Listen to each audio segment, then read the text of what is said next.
Hi, welcome everyone. It's another insightful session. My name is Frederick, the biggest study abroad content creator. Um, Today we are talking to an admissions officer from Carolina University. Now, interestingly, he happens to also go through the same study abroad process, and now, you know, um, works as admissions officer at Carolina University in Salem. So I'm going to bring my brother Hakim on. If you've applied to Carolina University, there is an opportunity to interact with an admissions officer who probably may be working on your application.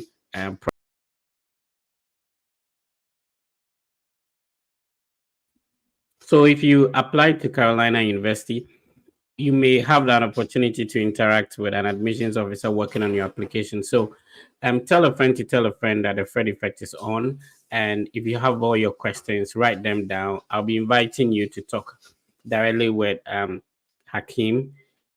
So he's going to introduce himself. He's going to talk about his background, his how he was able to move from his home country in Africa to study in the United States and now working as an admissions officer. Do me a favor by subscribing if you are watching us on YouTube. Please follow on Facebook if you're watching us. Share so that another person can join in. This is how best you can help the channel to grow. Please, I would appreciate your support. If you have your questions, type them in the comment and then let us know which country are you watching us from. So currently it's 12:42 p.m. at my end. Currently in Ohio, Cincinnati specifically. So let me know which country you're watching us from. What is the time at your end? And let me know when you share the live session as well. So let me bring my brother on and we begin. Hi Hakim, you're welcome. Hello, Fred. How are you doing? I'm good. How are you? I'm okay. I'm good. Hello, viewers. My name is Akim Nafiu. Currently, I'm an admission officer at Carolina University. Carolina University is located at the city of Winston-Salem in North Carolina, 420 South Broad Street, United States. Yep. Right. So let's talk about where you're originally from, and then your academic background. Which university did you attend back in your home country, and all that? Oh, thank you very much. Well, interestingly, I'm from Nigeria, originally from Nigeria. I had my first degree in University of Ilorin, normally known as Better by Far. I had my master's as well in same university, University of Ilorin, where I read philosophy of education. So my bachelor was in early childhood education, and here I am at United States, still running my PhD. Um, Hopefully July I should be done with my coursework, which the DR is going to be ready to be added to the name. All Oof. right. Yep. Congrats on that. So, you are a PhD student and working full time as an admissions officer at Carolina Yes. University. Yes. Awesome, awesome. Yep. So, let's start with which university did you actually get into from Nigeria, and which part of Nigeria are you from? Wow. I'm from Oyo State. Okay, Ibadan to be precise. I'm from Oyo State, Ibadan to be precise. And from my story is kind of interesting because one, I'm this kind of goal achieving person. yeah. I I knew I was going to leave the country. I knew that right from day one.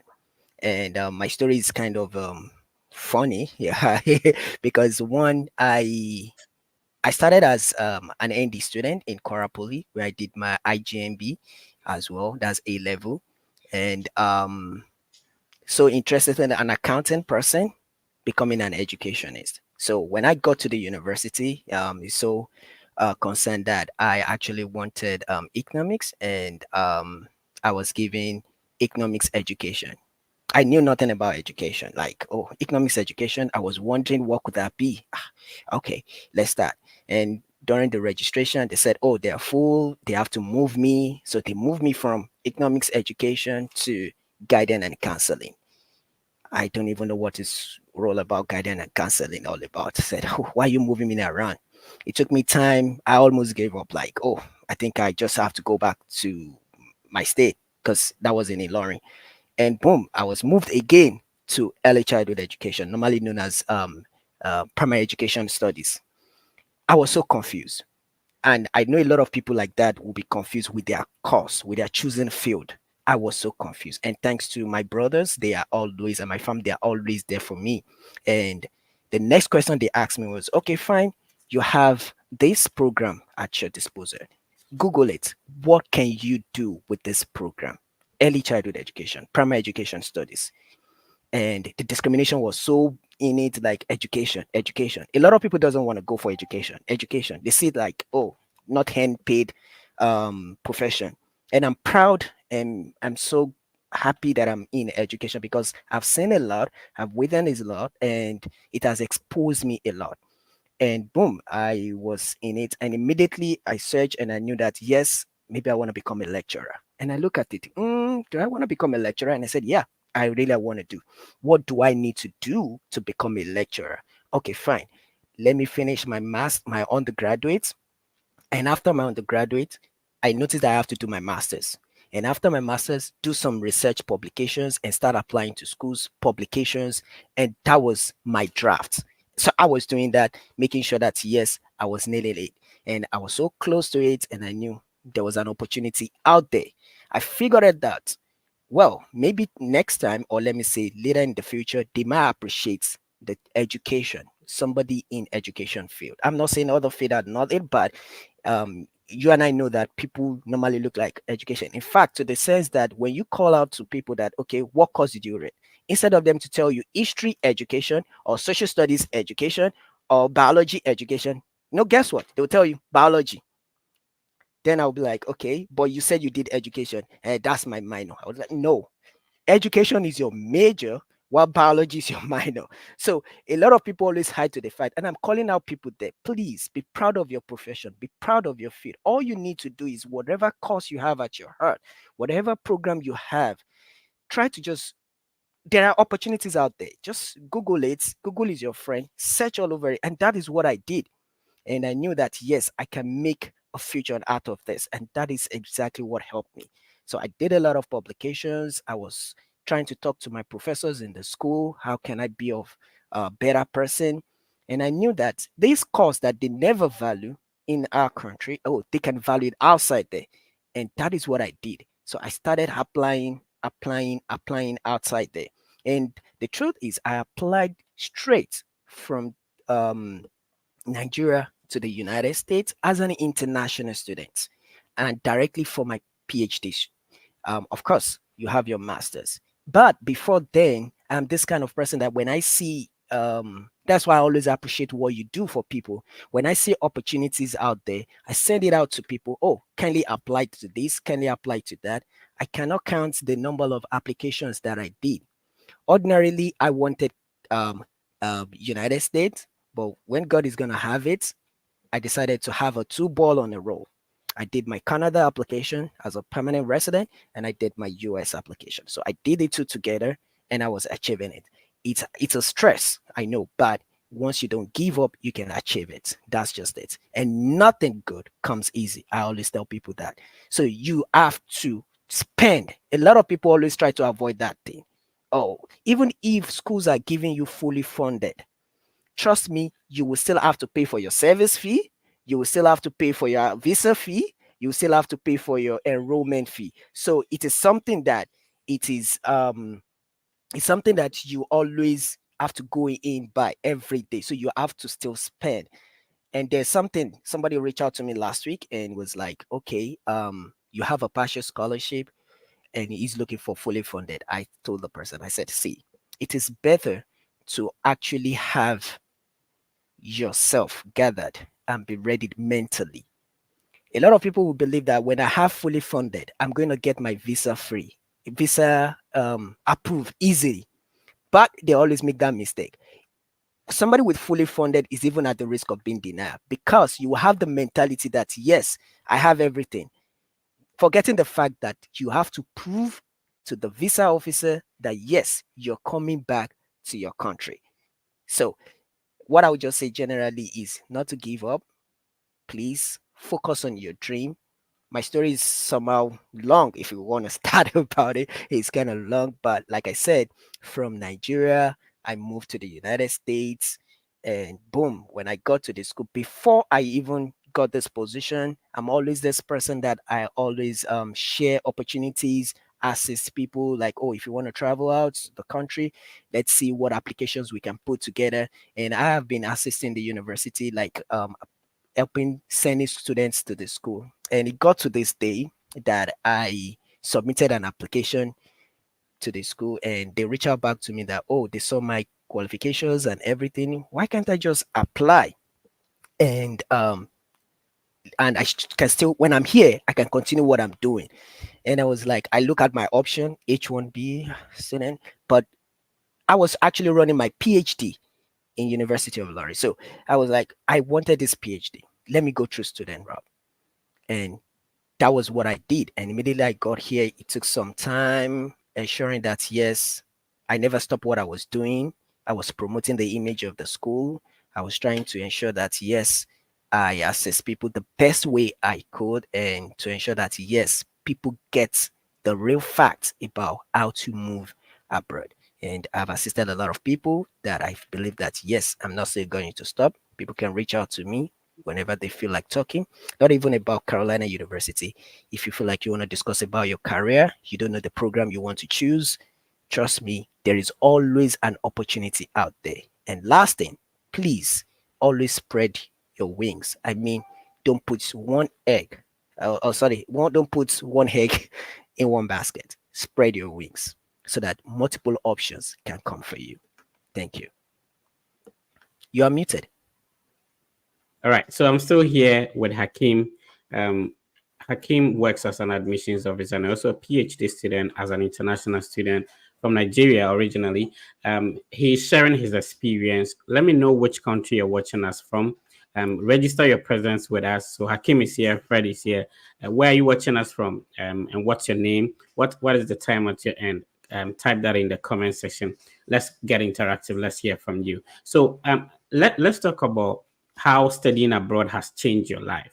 Hmm. How and I'll combine that with, based on your experience, would you advise anybody interested in studying abroad to pursue this goal?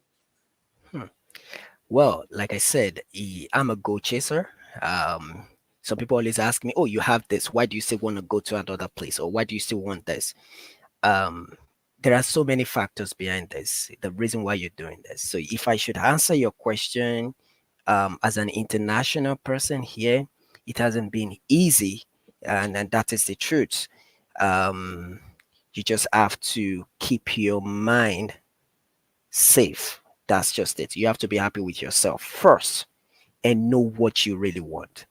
And a lot of people made this mistake. They want to leave their country. Yep, they want to leave their country, and people use the study route to leave the country. Now, whenever you get to the country that you're going for, you never can tell what are the pros and cons, what are their principle, where are their guidance, and that is the mistake a lot of people go into. And that is why I will always advise people, make that push, make the move. It's worth it. Trust me. Especially if you are a family person.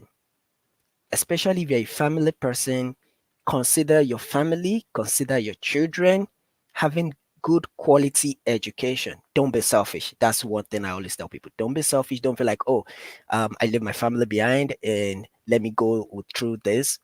And you and I know that coming here as an international student, you have a lot of things to go through in order for your legs to be able to stable here in the United States. And lastly is a prayer.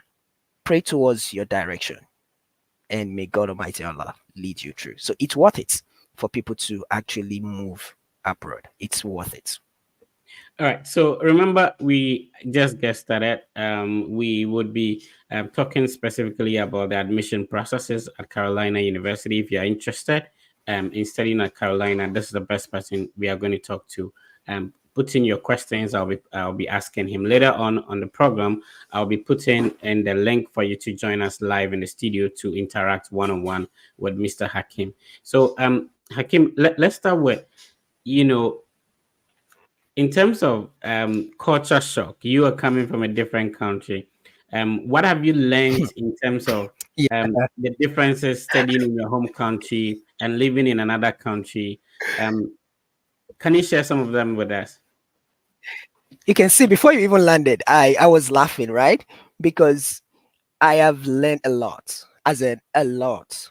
There are a lot of things that we actually do not count in where we're coming from, and here it's like a big issue. Yeah, and if I'm going to talk about, I'm going to break it down into three. I'll talk about life after this in terms of international students.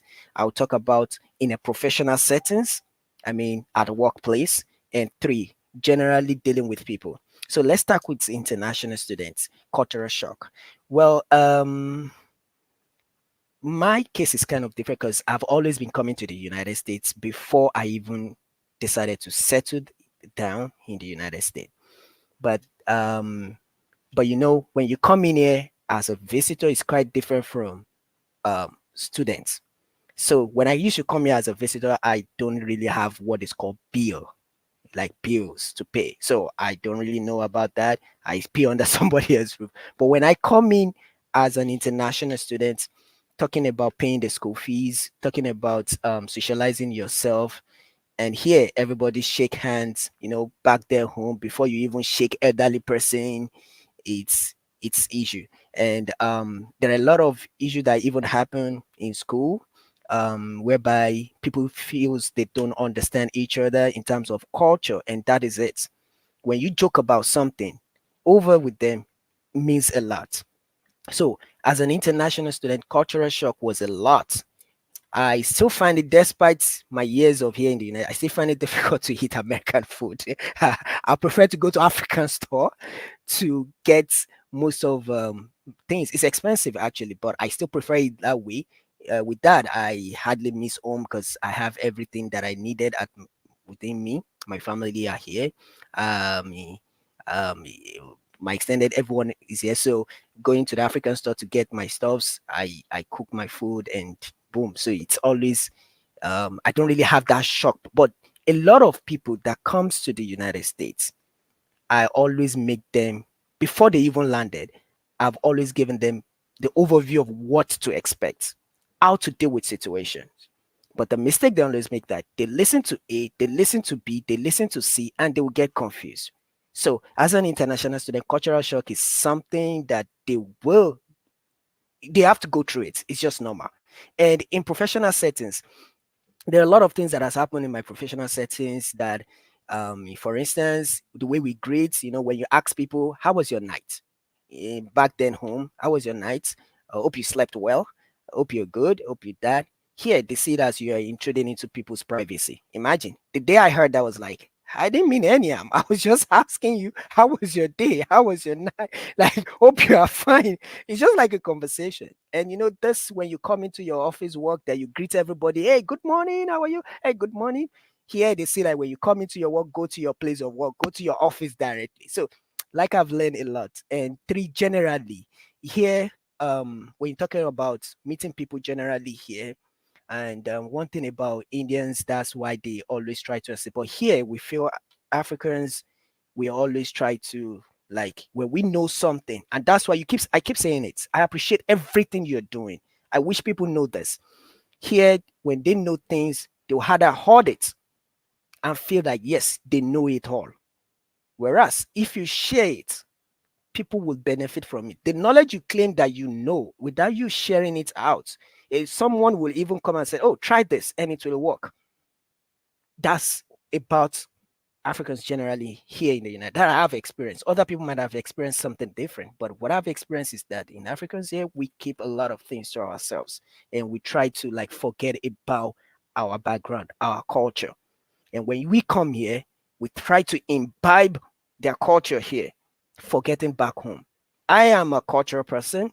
I am a very cultured person. Even my place of work, my director will be like, "Oh, I can sit down. Let's." And no, I'm sorry, man. It's so wrong for an elderly person to stand while I sit. This kind of thing. And peer influence. Like I said, people should just be focused and be directional and know what you are aiming at. Yep. Right. So we'll go straight to talking about Carolina University, and I'll be sharing my screen as well. So for people interested and do not know about Carolina University, kindly introduce the university and talk about a little bit about the admission process and how people can get in. Okay. Should I? Yeah, go ahead. Okay, good. Well, Carolina University, like I said, Carolina University is located in a city of Winston-Salem, North Carolina. This is a university, is a Christian university, right? And it's part of the thing that got me confused when I wanted to apply because I'm a Muslim and I feel, oh, a Christian university, will they give me this admission? And boom, I was surprised when I got my admission.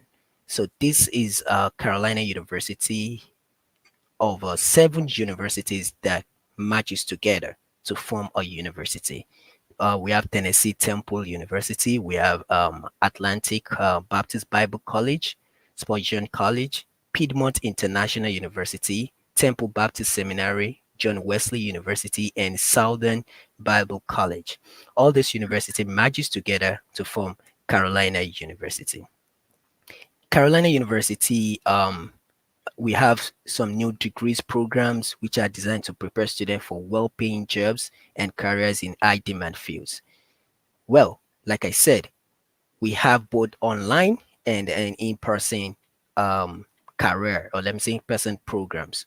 If you look at our programs, we have both bachelors, we have masters, and we have a PhD. I always advise people whenever you want to apply to a university, ensure to go to their website, check the available programs, reach out to the university. Oh, I'm interested in this particular program. Is it currently available? I've seen a lot of people submitting application to a school without prior notice, and their program of choice won't be available for them. And boom, they will have to. So if you had asked questions before, you would know that yes, this program we have Bible studies, biology, business administration for bachelors, masters as well. We have data science, criminology, computer science, and our PhD, we have Doctor of Ministry, Educational Administration, Healthcare Administration, Innovative Leadership, Organizational Management.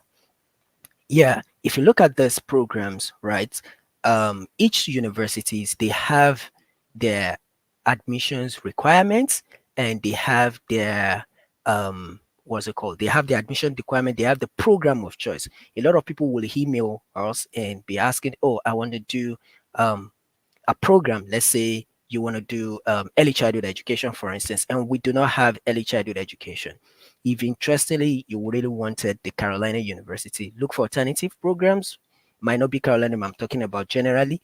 So let's say you pick education. What are the fields under the education? We have curriculum and instruction, we have educational leadership, and we have a lot of concentration to talk less of talking about MBA as well.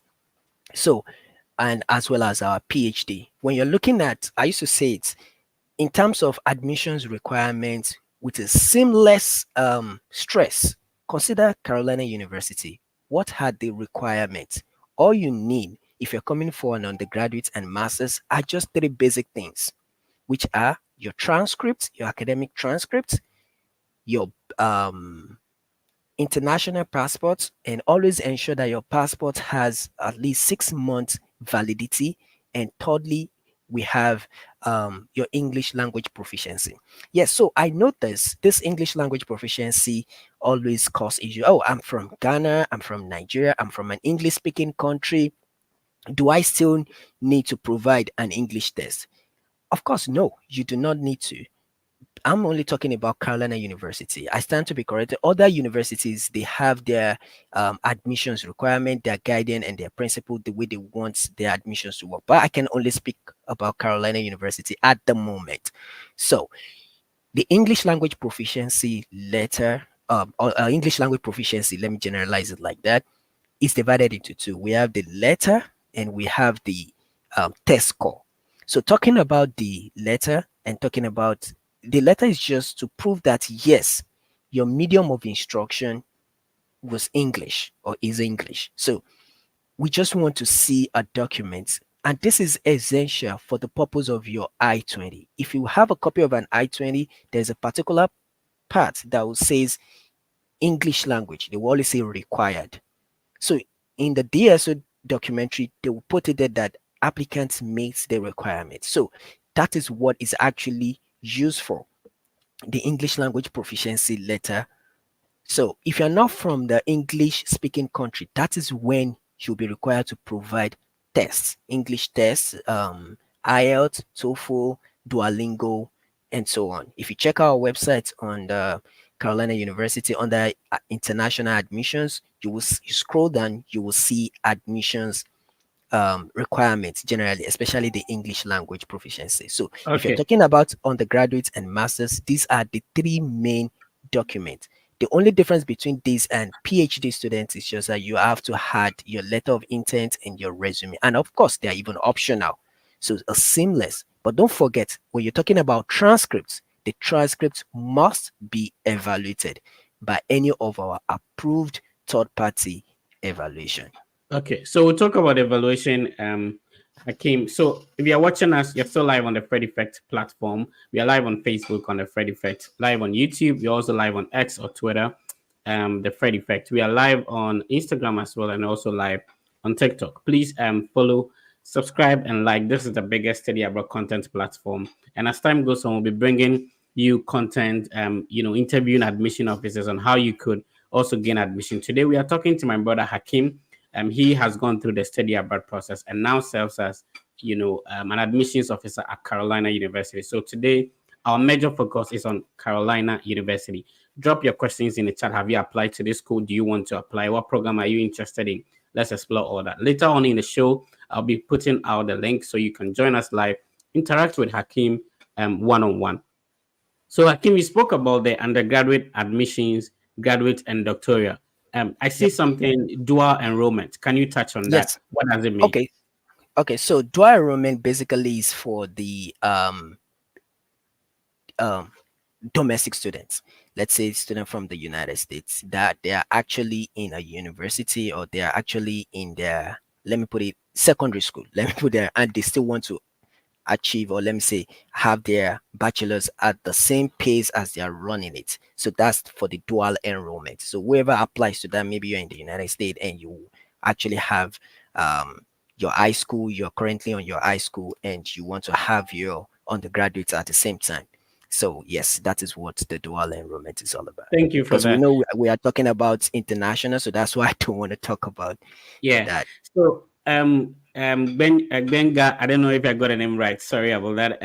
He's watching us on YouTube and he's asking, what is the minimum GPA requirement? So we know GPA normally is over 4.0.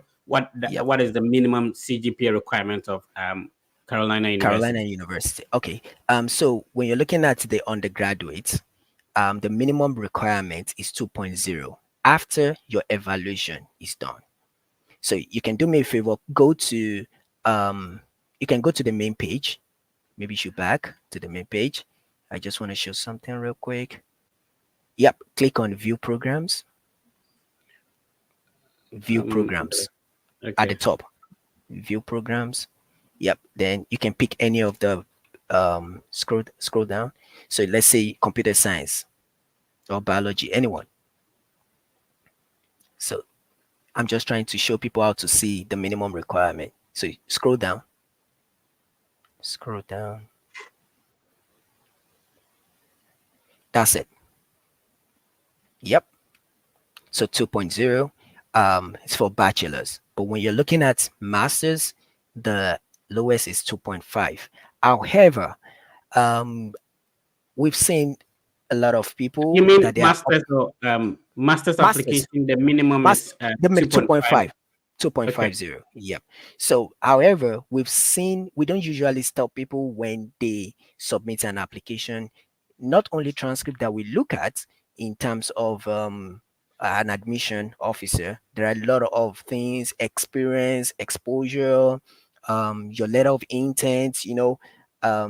don't be surprised. You can even have 3 point something and you won't even get the admission or probably your scholarship. You understand? So I still advise people to still submit their application. But note, this 2.0 is after evaluation is completed. So if you're from Ghana, if you're from Nigeria, that we use, let's say Nigeria is actually 5.0, and you said, oh, I have 3.2, please consider the fact that you have to do your third party evaluation. You can use Colaro. I believe that Scolario has this or Wes, yes, they have this calculator that you can use to convert, so you can know that yes, do I even meet this requirement before I even go further about this. So the minimum requirement is 2.0 for undergraduate, for masters is 2.5, while PhD is 3.0, all after evaluation is done.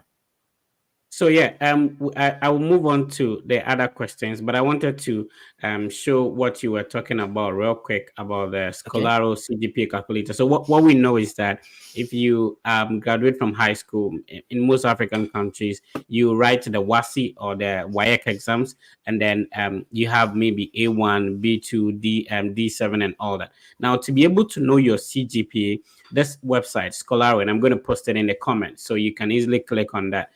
You can use that, enter the various grades you had in all the courses, and then it will be able to put up the CGPA for you. So when you do the calculations like it's showing on the screen, you Yes. put in all the scores, the course you wrote, the credit, the grade, and then the system will calculate this for you, and that is for free. So I just wanted to put that across. So somebody was also asking a good question. Is D7 acceptable? That's Carolina University. Michael Jau Ashiti, he's watching us on YouTube. He said, please, can you be accepted with a D7 in mathematics? Okay, so like I said, um you have to do the evaluation of your WAEC results. So when we see the evaluation of your WAEC results, then the admission officer can easily determine. And it all depends on the program of your choice. For instance, if you're coming for computer science and you have a D7 in mathematics, you should know that you need to actually ensure that yes, that could be improved. So if I were you, I would like to have document free to any institution rather than channel it to a one particular school. So if I were you, I will ensure that I do the evaluation of my transcripts. And the way the reports usually come to us, they will tell us if you actually go to a recognized university, and they will also calculate your GPA. You might be thinking like, oh, WAEC, how can I evaluate WAEC? Spartan does that, evaluate WAEC results. West too does that, and Scholaro too does that. So it's not a new information out there. All you need to do is have your WAEC. If even if you're waiting for your WAEC, I've seen someone that went to their previous institution, get their SS1 record, SS2, and SS3, and submitted it to the evaluation party, and they evaluated it. The only thing they will just tell you that authenticating, awaiting authenticating. So submit your transcript for evaluation, and you have nothing to lose. If you do evaluation of your transcripts, if a school do not accept you, another school will do. You have a chance. You've assisted the admission committee already by doing the evaluation. It's if you go through the university, Carolina University, like Spartan is 170, and for I need to differentiate the type of evaluation you need to do. If you are coming for undergraduate, you just need to do a GPA with equivalency. And if you're coming from masters, of course, it has to be course by course. And majorly, the reason why we'll always require for course by course is, let's say you want to you're actually in the United States, you are taking a particular course, a particular program, and you've done one or two of those courses, and you feel like, oh, I think I have a course like that. You can walk up to the registrar and let them know that yes, you have already done this. They can easily waive that, and your school fees will actually drop with that. And they will just, if there is no replacement, yeah, lucky you. So they will just accord it for you. All right. So with this 7, you should do your evaluation first. Great. So I think it makes life easier if you got D7 or E8, you want to do the evaluation. But Hakim, let me ask you real quick. Yeah. During the evaluation, especially for undergraduate, do they only have to submit their WASI results to the evaluation body, or submit a transcript from the high school and then the WASI results as well? Okay, so I do not know how West does there, but Mm-hmm. I can speak about Spatron. And the reason I always recommend Spatron, yeah, Spatron is limited to the United States, but when you look at West, West is expensive, kind of way off, but it's World Education Services. So you might want to weigh your options. But for at least to start with, you should do your Spatron. So what Spatron does is that they will ask you to input where you have schooled. Once you do that, the next stage will ask you to upload your international passport and your WAEC results. So once you upload your WAEC results, they will get back to you after 48 hours by letting you know that, oh, you are actually evaluating your WAEC or your NECO results. So what they will tell you to do is they will provide a link and you are going to pay $60 for them to carry out the evaluation for you without you stressing yourself. So they will ask you to provide a scratch card and your WAEC results. So just scan your scratch card, get a scratch card, put it, your results scratch card rather, put it on your WAEC results and take a proper scan and send it to them and pay their I think it's usually $60 for them to evaluate WAEC. And they even go ahead, aside that, even if it is bachelor's degree, they can evaluate the bachelor's degree without you actually having a contact with your school. So once you submit your but it comes with an additional charges. So once you click on that, they will ask you, do you want them to make the report on your behalf, or you try to contact your school by yourself? So if you click, oh, do that for me, they will usually do that. All you need to do is just submit your transcript, submit your, and they will contact your school on your behalf. Great. I'm still here with Hakim. Hakim is admissions officer at Carolina University. Today we are touching on how you could apply to Carolina University. If you've already applied, let us hear your thoughts in the comment section. How was the application process? Did you get scholarship? And Hakim, I'll be asking you about scholarship real quick. But we are going to run people through the various programs at Carolina University for the undergraduate level, and then we'll also go to the masters or the graduate level as well. So at the undergraduate level, Hakim, let's talk about scholarship. Are Okay. people given? How do people apply for scholarships? Are scholarships given on merit basis? Is it automatic? How is it like? Well, like I said, when you're looking at a seamless university to apply to, that we don't even stress our applicants, consider Carolina University. Scholarship, firstly, scholarship is automatic in our school. In Carolina University, it is automatic. You don't need to submit a separate application for your scholarship. As an admission is coming out for you, trust me, if you really merit it, your scholarship is coming out with it. Now, the question is, how do you merit this? Now, um, each universities, I always say this, they have their requirements, they have their steps, they have their procedures on how to determine. But we have the only scholarship available is called the presidential scholarship. So if you go to admissions, if you click on admissions, go to international students. Yep. Then you can scroll down. So we have basically two types of scholarship. We have that's no, scroll up. You'll see international student opportunities. Yep. Student employment opportunities. So yep. So we have the presidential scholarship and we have the international student employment opportunities. And the good part is the international student employment opportunities. That was what I got in that gave me this opportunity. And whenever you are in a position, like generally, ensure to do your best, ensure to have a genuine art to whatever you're doing. And this will go a long way to that. So the international student employment, you still don't need to submit an application separately for that. The only thing you need to do is immediately you submit your application to the school, and within 10 minutes, you're done with the application process. You are not required to even upload your documents at the point of you creating an application. And immediately you submit an application, you automatically receive a no reply message that yes, we have received your application. You should allow 24 to 48 hours. Inside the application process, that is where the scholarship is. They're simply going to ask you, are you interested in getting a scholarship? And of course, when I see that type of question, I'm going to click yes. And when you click yes, it's going to ask you just write a 500 words why you need that scholarship. And that should come out from you like, okay, why do I need this scholarship? And once you submit that, you submit your application generally.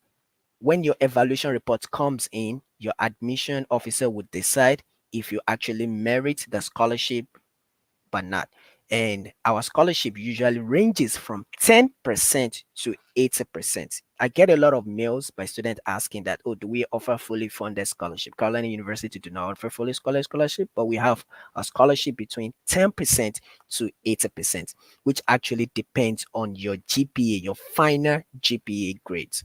I mean, we usually call it CGPA. So after the evaluation, and a lot of people will tell me, oh, I finished from Ghana University and I have 3.4. The next question I'll ask, have you done the evaluation? Because if I tell you that, okay, with your 3.4 over 4.0, oh, you are getting 60% scholarship. What if after evaluation, it fall back to, let's say, 3.0, and boom, once your admission offer comes out, you get 20%. So tell me, you'll now be looking at, oh, and you said I'm going to get 60%. So I always tell people, whenever you want me to come in scholarship, always ensure that you have the evaluation. And when you see you have the evaluation, you can use a free calculator. We can easily let you know that, yes, you have your admission. So for scholarship, for student employment, people usually call student employment graduate assistant, but in our school we call it student employment opportunities, which you will be able to work in the university as a graduate assistant, either with a professor, either in admin, in any field. But the letter you'll be getting for your student employment opportunity will actually state a general terms. But once you come into the university, we have a department that handles students employment opportunities. They will be the one to interview you, make sure you meet the requirements, and boom, they will put you into your position. So our scholarship is automatic, the student employment is automatic. You don't need to apply separately. All right. So we are in March. A lot of universities are already giving out admissions for the fall semester. Somebody asked a very good question. Baba Mali from on YouTube is asking, is admission on rolling basis? And at the moment, is Carolina University still accepting applications? Yes, our application is on rolling basis. We do not have a deadline. But because of visa processing, we usually recommend at least give 6 months to your resumption. But we do not have a closing period. But let's say for those that are coming, the school resume officially in May 6th. Yes, that's when we're starting our summer. While for fall, we're starting in August 26th, 2024. As at this moment that we are having this meeting, that is the latest information that I have. You can continue to check our website if we have any changes. But for now, the school resume May 6th and fall um, August. So if you're coming in for summer, I expected that by April, you should be like, oh, already have my visa interview. So if Right. you're submitting an application for April and the school is resuming May, you have to go through 2 weeks, at least 2 weeks for your evaluation to be out. And our admission process is within 2 weeks, you already have your admission once we have all our requirements. We do not waste time. Even 2 weeks, let's say we have your admission requirements today, you will get your admission today. We don't usually waste time on that.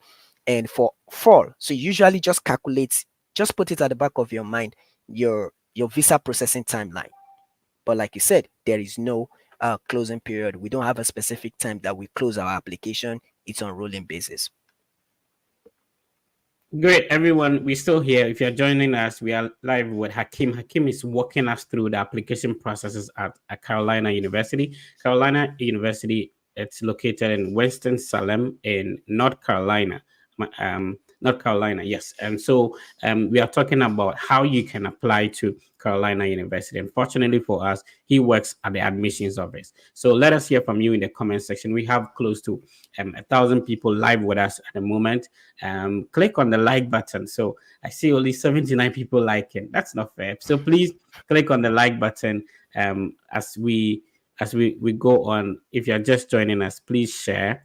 Also click on the like button. Let's hear from you in the comment section. What questions do you have for Hakeem? I'll be sharing the link. When you join us, please put on your video and then I'll approve it. I want to see more people clicking on the like button. I would really appreciate that if you do that.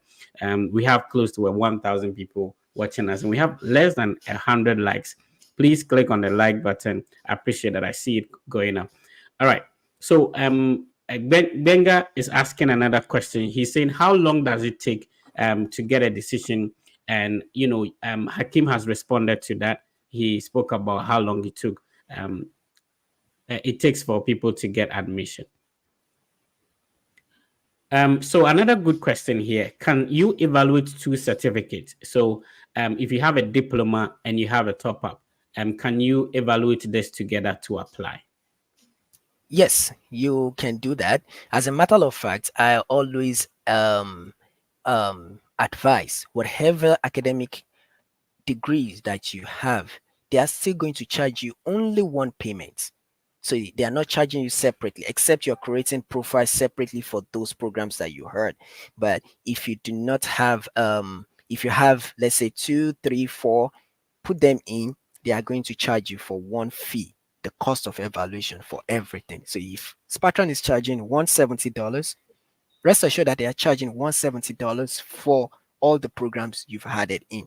And when you are completing the application, you have the options to keep adding the programs, let me say the degree that you have, and just upload the certificates of those ones. And if you have the student copy transcript, and that's one good thing about Spartran, if you have your student copy of your transcripts, you can upload it. They will continue evaluating that pending the time your school will send a confirmation to them that yes, you actually graduated from the school and yes, you are one of their students, blah blah blah, and that is it.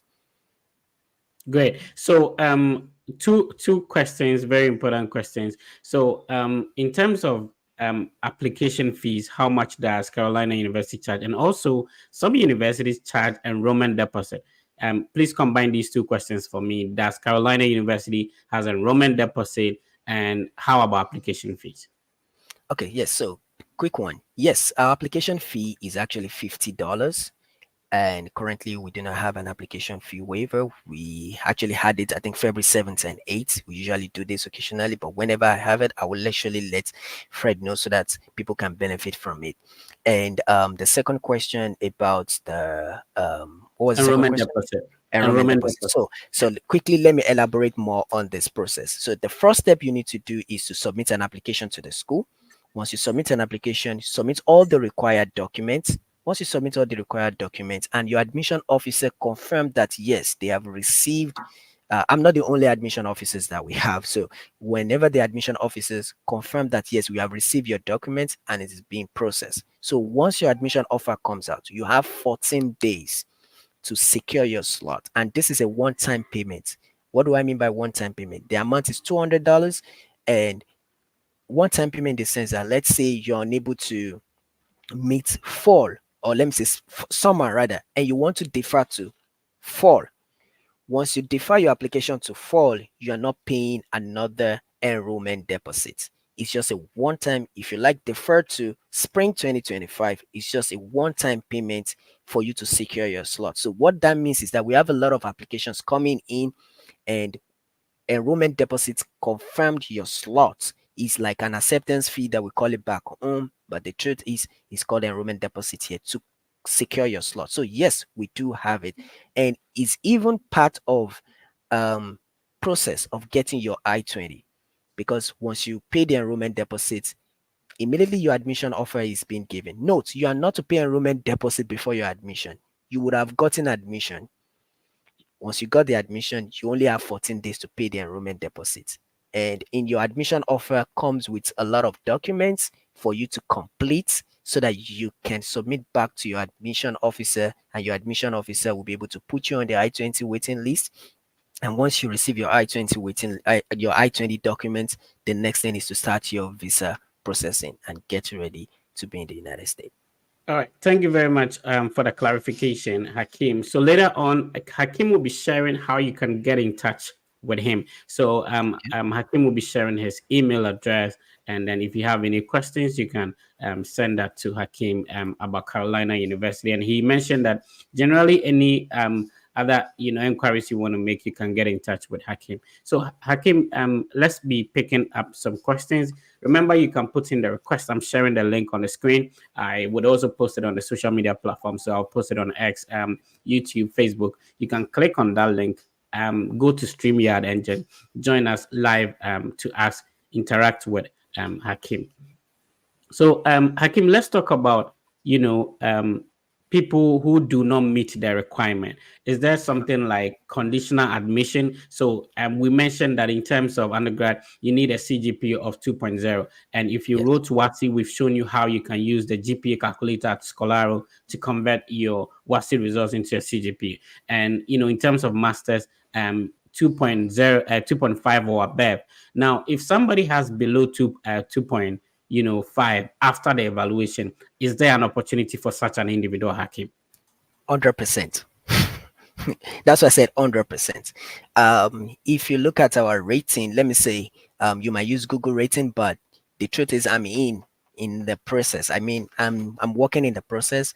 Our acceptance rate, if it is not 19, if it is not 98 or 97%, so which means that every applicant have a chance of being admitted into the university, provided you do the right thing. I mean, you give out the requirement. Now, based on your question, like I said it in the beginning that um we don't usually stop people from applying, even when you know that you don't meet requirement. For instance, let me give you, I still evaluated someone and at the admission committee had 2.45 and the requirement is 2.50 with a lot of um, experience, a lot of exposure, and with a kind of the writings was so moving, and we feel that okay, yes, we can give this person a chance. And the admission director, all we need to do is to write to the admission director, I mean director of admissions, and request for all admission officers usually do does that. We don't usually face like yes, we deny them someone. No. Um if you graduated with a first class, you're not better than somebody that graduated with a 2-2. Might just be an opportunity. It should just be an opportunity to have it. Yeah.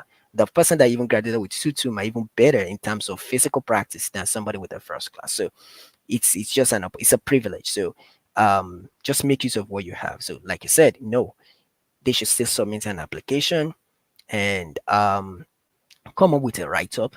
Let's see how well you can convince the admission officer that if you've been given this offer, you will utilize it. And as a matter of fact, we also have Student Success Center at the university. And what does this mean? We have those that are unable to meet the requirements or their GPA is not up to what we are requesting for. We can actually provide an admissions for them. And what we have in mind is that, okay, we will process your admission, but when you eventually land here in the United States, you will have to go through the student center services by ensuring that, yes, they walk you through your process, ensuring that you later meet up the GPA. And with that, you already have your admission. So it's not like maybe you're not having your admission. You will have your admission, but you'll be subjected to student service assistance, meaning that they walk you through wherever you have lapses to make sure that, yes, you balance with the admissions. So, yes, we don't usually stop people from submitting application. If you do not meet the requirements, please go ahead. And how do you know you do not meet the requirements? That should be another question that usually comes to my mind. Are you the admission committee? Are you the admission director of admission? No. Each schools they have their ways of evaluating requirement. But if you do, if once you check your evaluation from yourself before submitting to the third party evaluation, because with that you have to make a fee, but with the free one you don't need to. So once you know that, oh, I meet the requirements, let me go ahead and do the official one, get the transcript sent to the school, and they will process your admission. So don't give up on your dream. Please submit your application. If you have any question, reach out to me. I will surely guide you. All right. So somebody is asking a very important question. In terms of the application process for Carolina University, is an applicant required to upload the recommendations, or they put in the email address of the recommender? Which way does it go, Hakim? Okay, so if time permits us, we could actually walk through how the application process looks like, and which you can see that is seamless. Like I said, when you are submitting an application, you do not, for now, you do not require to upload any document until you are done with the application you have submitted. It's just going to bring out an application portal for you to submit your upload. Even if you fail to upload your document, by the time your admission officer reaches out to you, you can email your admission officer all your requirements, and your admission officer will upload on your portal.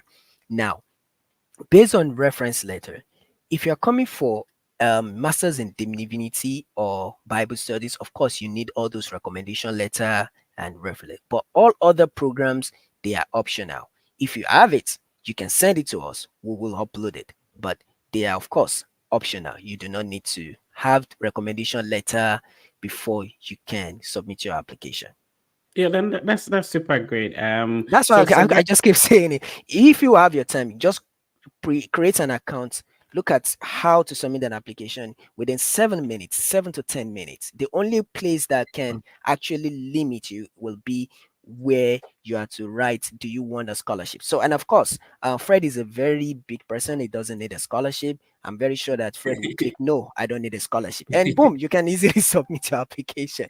all right. So Sylvester, so that is that you can definitely upload the recommendation letters if you have them. Um so Hakim, let's do this. I'm going to walk through the undergraduate programs, and then you Okay, tell us, which ones that international students actually can do not have qualify to access. apply for. Okay. Okay. So we have Bible studies. So for Bible Bible study. studies, undergraduates can actually apply for Bible studies, but basically it's only for online. But if you're coming for masters in Bible studies, that means you have to come in. It's an online program. But if you're an undergraduate for Bible studies, yes, you can apply for it. Biology, Okay. yes, international student can apply for it. Business administration, 100%. Computer engineering, 100%. Computer science, 100%. Criminal justice, 100%. Deaf studies is actually online as well. Education, of course, 100%. No, Electronic, Hakim, hold on. yep. So when you say deaf studies, what does it mean? Yeah, if you want to learn how to interpret, Okay, I get yep, it. yep. Let's move on. Okay, yeah. So information system, of course, international student can apply for it.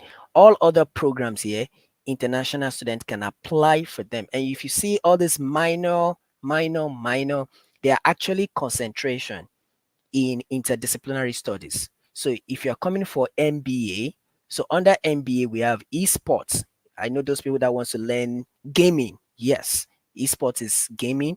So history is another concentration, maths is another concentration, management is concentration, social work is concentration under interdisciplinary studies. So let's go to graduate study. So the American law is actually only for the American students here in the United States. Like I said, Bible studies, if you're coming for Bible studies, it's actually online for master student, but an undergraduate student can actually go in for the MBA, of course. International student can apply for it. Computer engineering, computer science, criminology, cybersecurity, data science, divinity is actually online as well.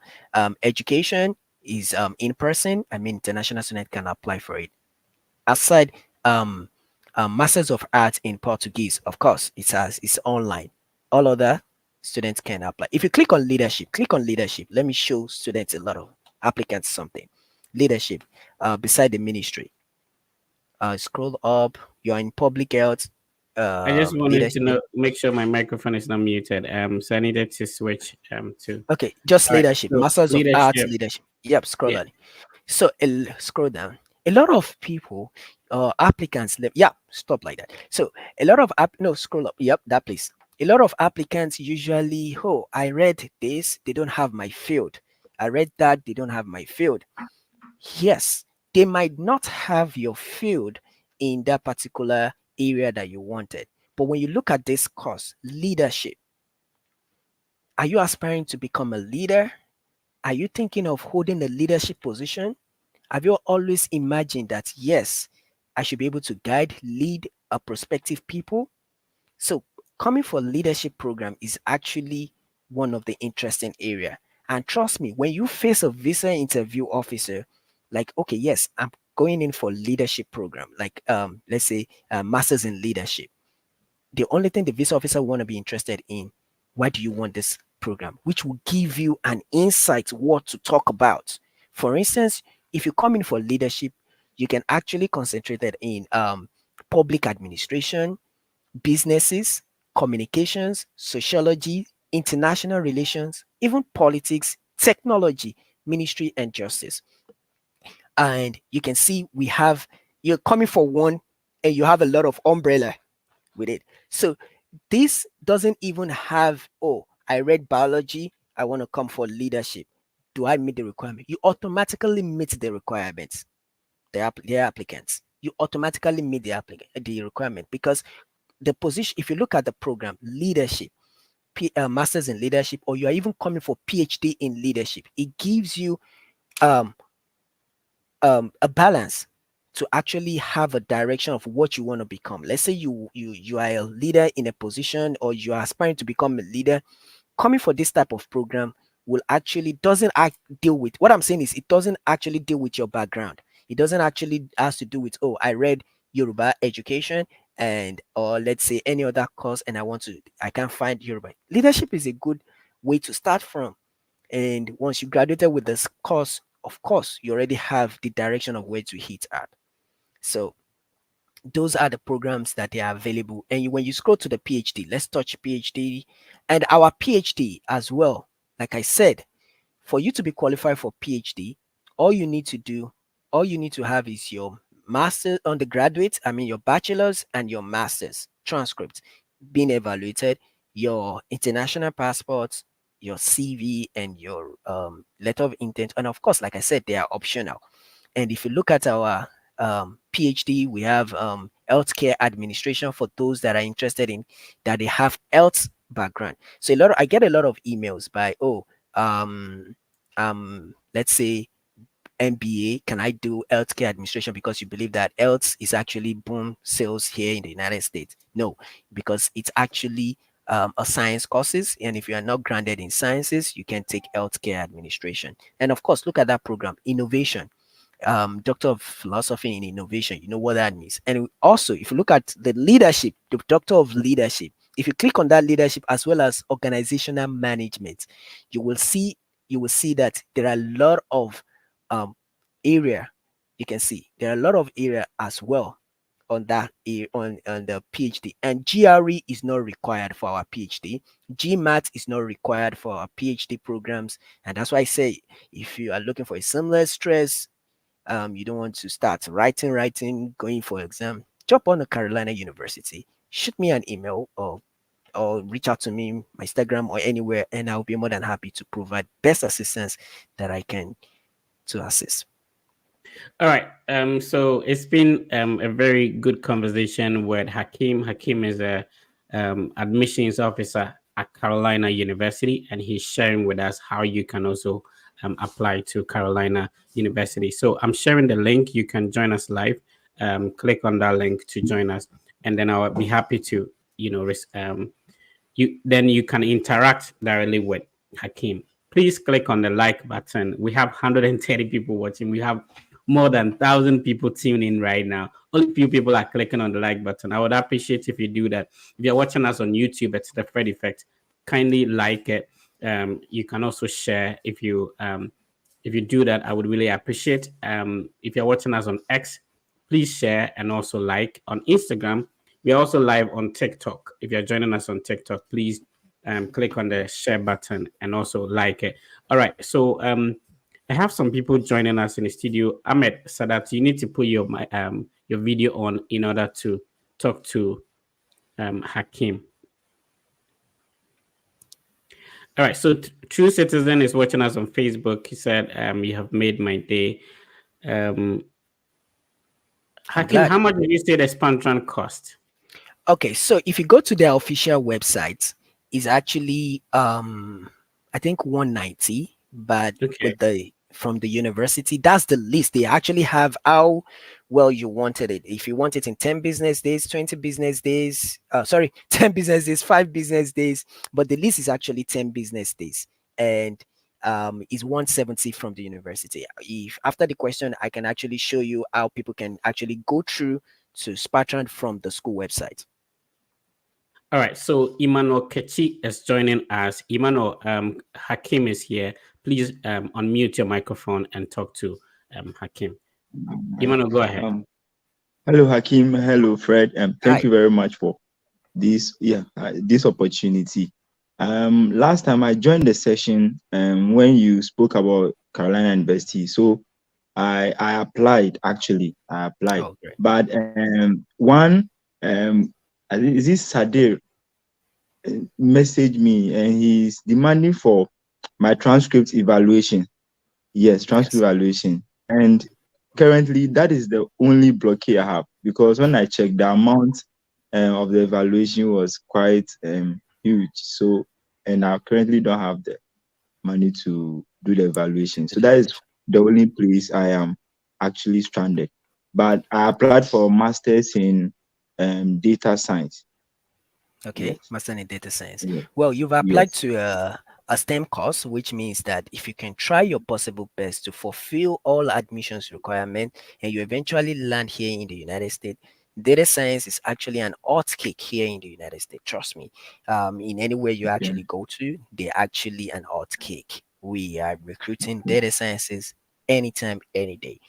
And based on the fact that they are being requesting to submit your evaluated copy of your transcripts, yeah, I said it. Each school they have their ways of doing their things. I mean, the admissions requirement for Carolina University, the transcript okay, evaluation is actually important for the admissions okay, committee to be able to decide not only for you, it's actually helping your progress in terms of your scholarship, in terms of your work study, I mean, okay, in terms of the student employment opportunity, which can actually add to the fact that, yes, when you go for your visa interview, your visa officer is seeing your sponsor, you have a scholarship, and you also have a student employment. So, doing that evaluation is actually the number one criteria to assess. I'm sorry, that's just the process that you have to pass through. And I'm okay. glad that you submit All an right. application to Carolina University. Thank you very Yes, I much. did. I did. Yep. So I will implore you I'll to then actually complete your application process. Just try and complete your application process. Shoot me an email. If you go to the website, you can see my email, or you can actually email admissions at Carolina University, admissions at okay, carolinau.edu, and ask okay, any of your question. They're all the same. Whatever A is going to tell you is what B is going to tell you because we have the same okay. training. Yep. All right. So I think I have to just try and do the transcript Yeah, please. evaluation. Please, Yeah, please, I'll it's do it. very important. If But and as a matter of when I fact, do it, you don't have anything to lose. You can once you do the evaluation, the good part is that once you're able to do the transcript evaluation, you have every opportunity to submit your application to any other universities, into any other yes, that's university in it. the US. Yeah, that's the Um, bit. So you have nothing to lose, my brother, and everyone that is all watching. right. Okay. Thank you very Yeah, much. Thank you it's very always much. my pleasure. Yeah. Okay. All right. All right. All right. So thank you for joining us, Emmanuel. So I'll drop Emmanuel and then pick another person. Before you come on, make sure your video is on and you interact directly with Hakim. Hakim is an international admissions officer at Carolina University, which is located in Winston-Salem. If you just joined us, you've not lost much. You can always watch this live session on any of our platforms on TikTok, on YouTube, on Facebook, and on Instagram. It will be live there. You can go back and watch and also learn from that. Let's talk to Kenneth. Kenneth Bayo. Um, welcome, Kenneth. Where are you watching us from? Okay, I'm watching you guys from the UK. Okay, great. United Kingdom. Um, yeah, please talk to Hakim. Yeah, please. Anyway, thanks for your time. Anyway, but I have HND and in accounting, and at the same time BSc in accounting. But this is the case that I'm much more driven when it comes to philosophy. I really want to study philosophy. So I just want to know if, with my backgrounds in the accounting, what chances do I have to study philosophy? Because I really want to. Okay, good. The good part is you actually directly speaking to a philosopher. So I'm actually a philosopher myself. But when Wow. you're talking about, yep, I had my master's in philosophy, but in philosophy Wow. of education to be precise. So, like I said, I will Okay. ask you that question that, you said you had your HND in accounting, you had your BSc in accounting. You might Yes. have a direction of where you want to have your philosophy all about. I mean, Mm-hmm. which field? Philosophy is wide. Is it philosophy of religion? Is it philosophy of life? Is it philosophy of love? Is it philosophy of education?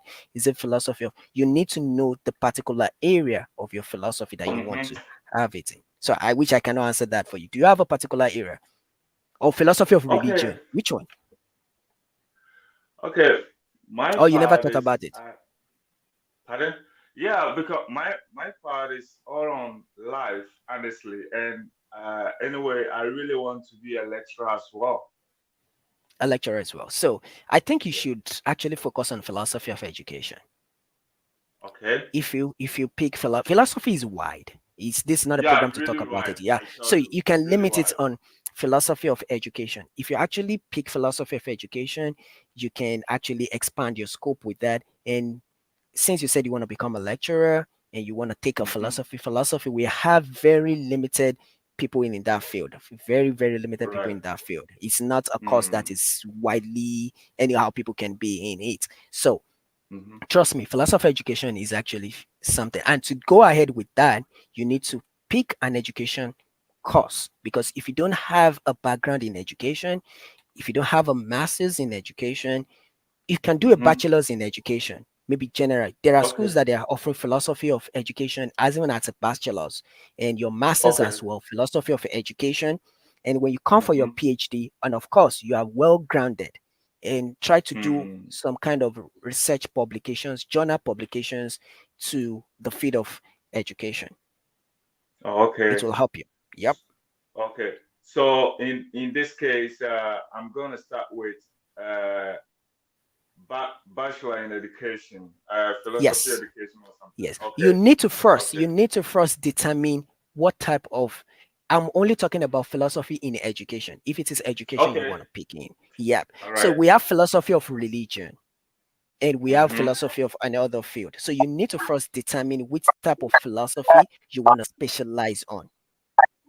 Yeah, So you education. understand? Yeah. Yeah. So if it is education, you need, and you have bachelors, you have HND in accounting, you have bachelors in accounting, which means that Mm-hmm. you do not have any prior knowledge in education, and there are more to Okay. education. Yeah, there are more to Okay. education that you need to learn. So if you're Mm-hmm. an educationist like myself, it's not too late. It's not too late. Okay. It's not too late. Okay. Yep. Mm. All right. All right, thank you Okay. for joining Thank us, you. Kenneth. Okay. Let's move on to another person. So, Comfort is Thank with you us. very Comfort, much. please unmute your microphone and go ahead. Hello, Fred. Today I'm happy, too much happy for being able to join your live. I'm sorry. Okay, I'm Comfort, Ghanaian, but currently based in Qatar. I've been trying to apply for my master's for the past 4 years. Fred, 4 years. Right. So, and when I saw Carolina, oh my God, I think I applied last year. Is it Mm. Carolina or South Carolina? Because I applied to South Carolina University. I don't know which of them Hakim is. Okay, so South Carolina is another state. So North Oh, okay. Carolina is where, and we have so many schools in North Carolina as well. We even have North Carolina University, but ours is Carolina University. Yeah, and Hakim, I think we should have drawn the difference. So I think we should Okay. clear that very well. So Okay, so people should know that Carolina is divided into University two states. So we have South Carolina and North Carolina, Carolina. These are two different states. Now yes. Hakim, as we speak, is in North Carolina, and even in North Carolina, there are a lot of universities that holds the name Carolina, right? Exactly. Good. Yeah. So, Hakim, let's talk about some of the universities so that we make the clear Okay. difference and So give we you enough. actually have Winston-Salem State University, but we have Mhm, University of North Carolina, mhm. Greensboro. We have University of North Carolina, Chapel Hill. We have University of North Carolina, Charlotte. So you can see it's just like you have a university and because it's in North Carolina when you talk about um settlement life. North Carolina is actually safe and is actually cool to settle down with. So we have different lovely universities in North Carolina. But our schools is Carolina University and it's located in Winston-Salem. Winston-Salem is another state in North Carolina. Hakim, Greensboro, another city in North Carolina. another That's city rather, sorry, another city, thank you, another yeah. city in North Carolina. So we have Greensboro as well, which is another city in North Carolina. So the school is located in the Winston-Salem and it's called Carolina University. So previously it's called Piedmont International University, but now they've changed the name after the merge to Carolina University. And remember, I'll be sharing the link to Carolina University in the comments, so you'll not be confused. So Hakim, thank you for clarifying that. Comfort, go ahead with the next question you have for Hakim. Okay. Hacking. So I have a 2.75 in my undergraduate in business administration, and I want to do a course, but I want to a bit dive away from the administration aspects. Like I want to do something like leadership. I just saw your leadership program, Yes. or maybe communication relating to management. Can you advise me? Can you advise me on which of the courses is best, and with my GPA, which can should I best apply for, please? Yeah, thank you very much. Even with your 2.75, I know this is without the evaluation, but I've seen people having 2.75, and with this, it will land you an admission. If this is actually your GPA without evaluation, I'm very sure by the time the evaluation is done, it's just very minor that it's going to be reduced. But with this 2.75, so I will say congratulations in advance. You're possibly getting closer to your admission.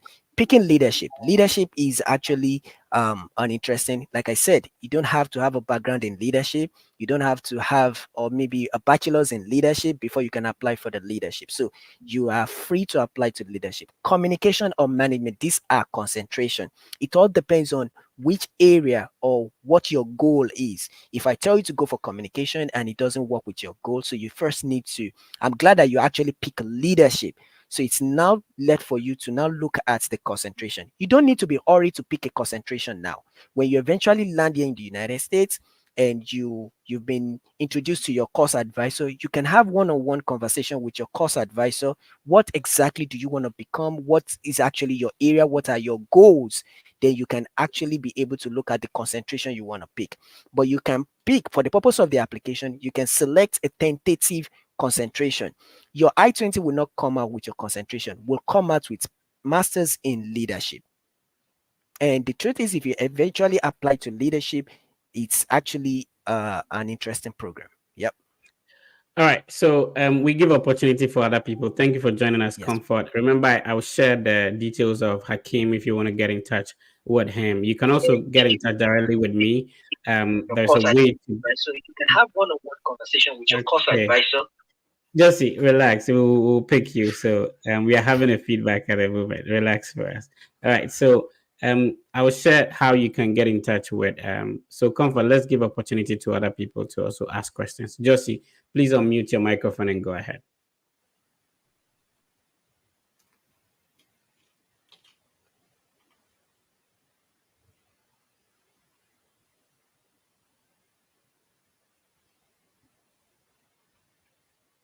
Hi, Fred, and hello to you, Akim. Hi. My name is Josephine from Ghana. My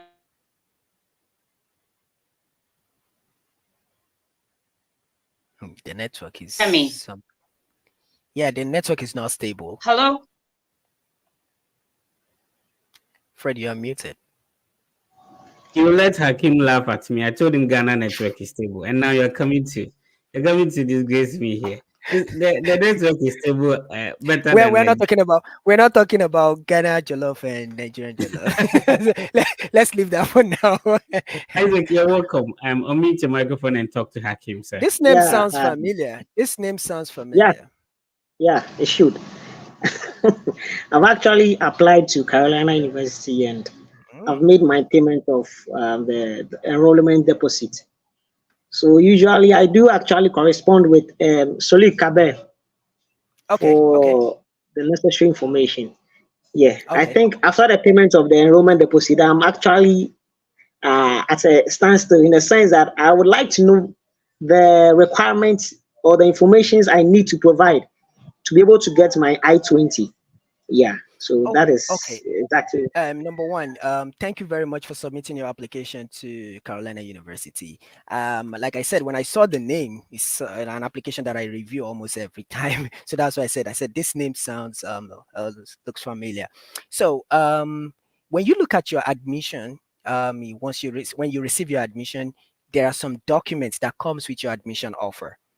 And I'm glad that you've paid your enrollment deposit. So, which means that the next is for you to complete those documents that were sent to you, such as your affidavits, that's affidavit of sponsor, the cost of attendance, and of course, if there's presidential scholarship, you need to sign and send them back to us and provide us with an updated bank statement that has the stated amount of your cost of attendance. And the good part of it is that if you look at the way we break this, your cost of attendance is different from the amount that is due for you to pay the university.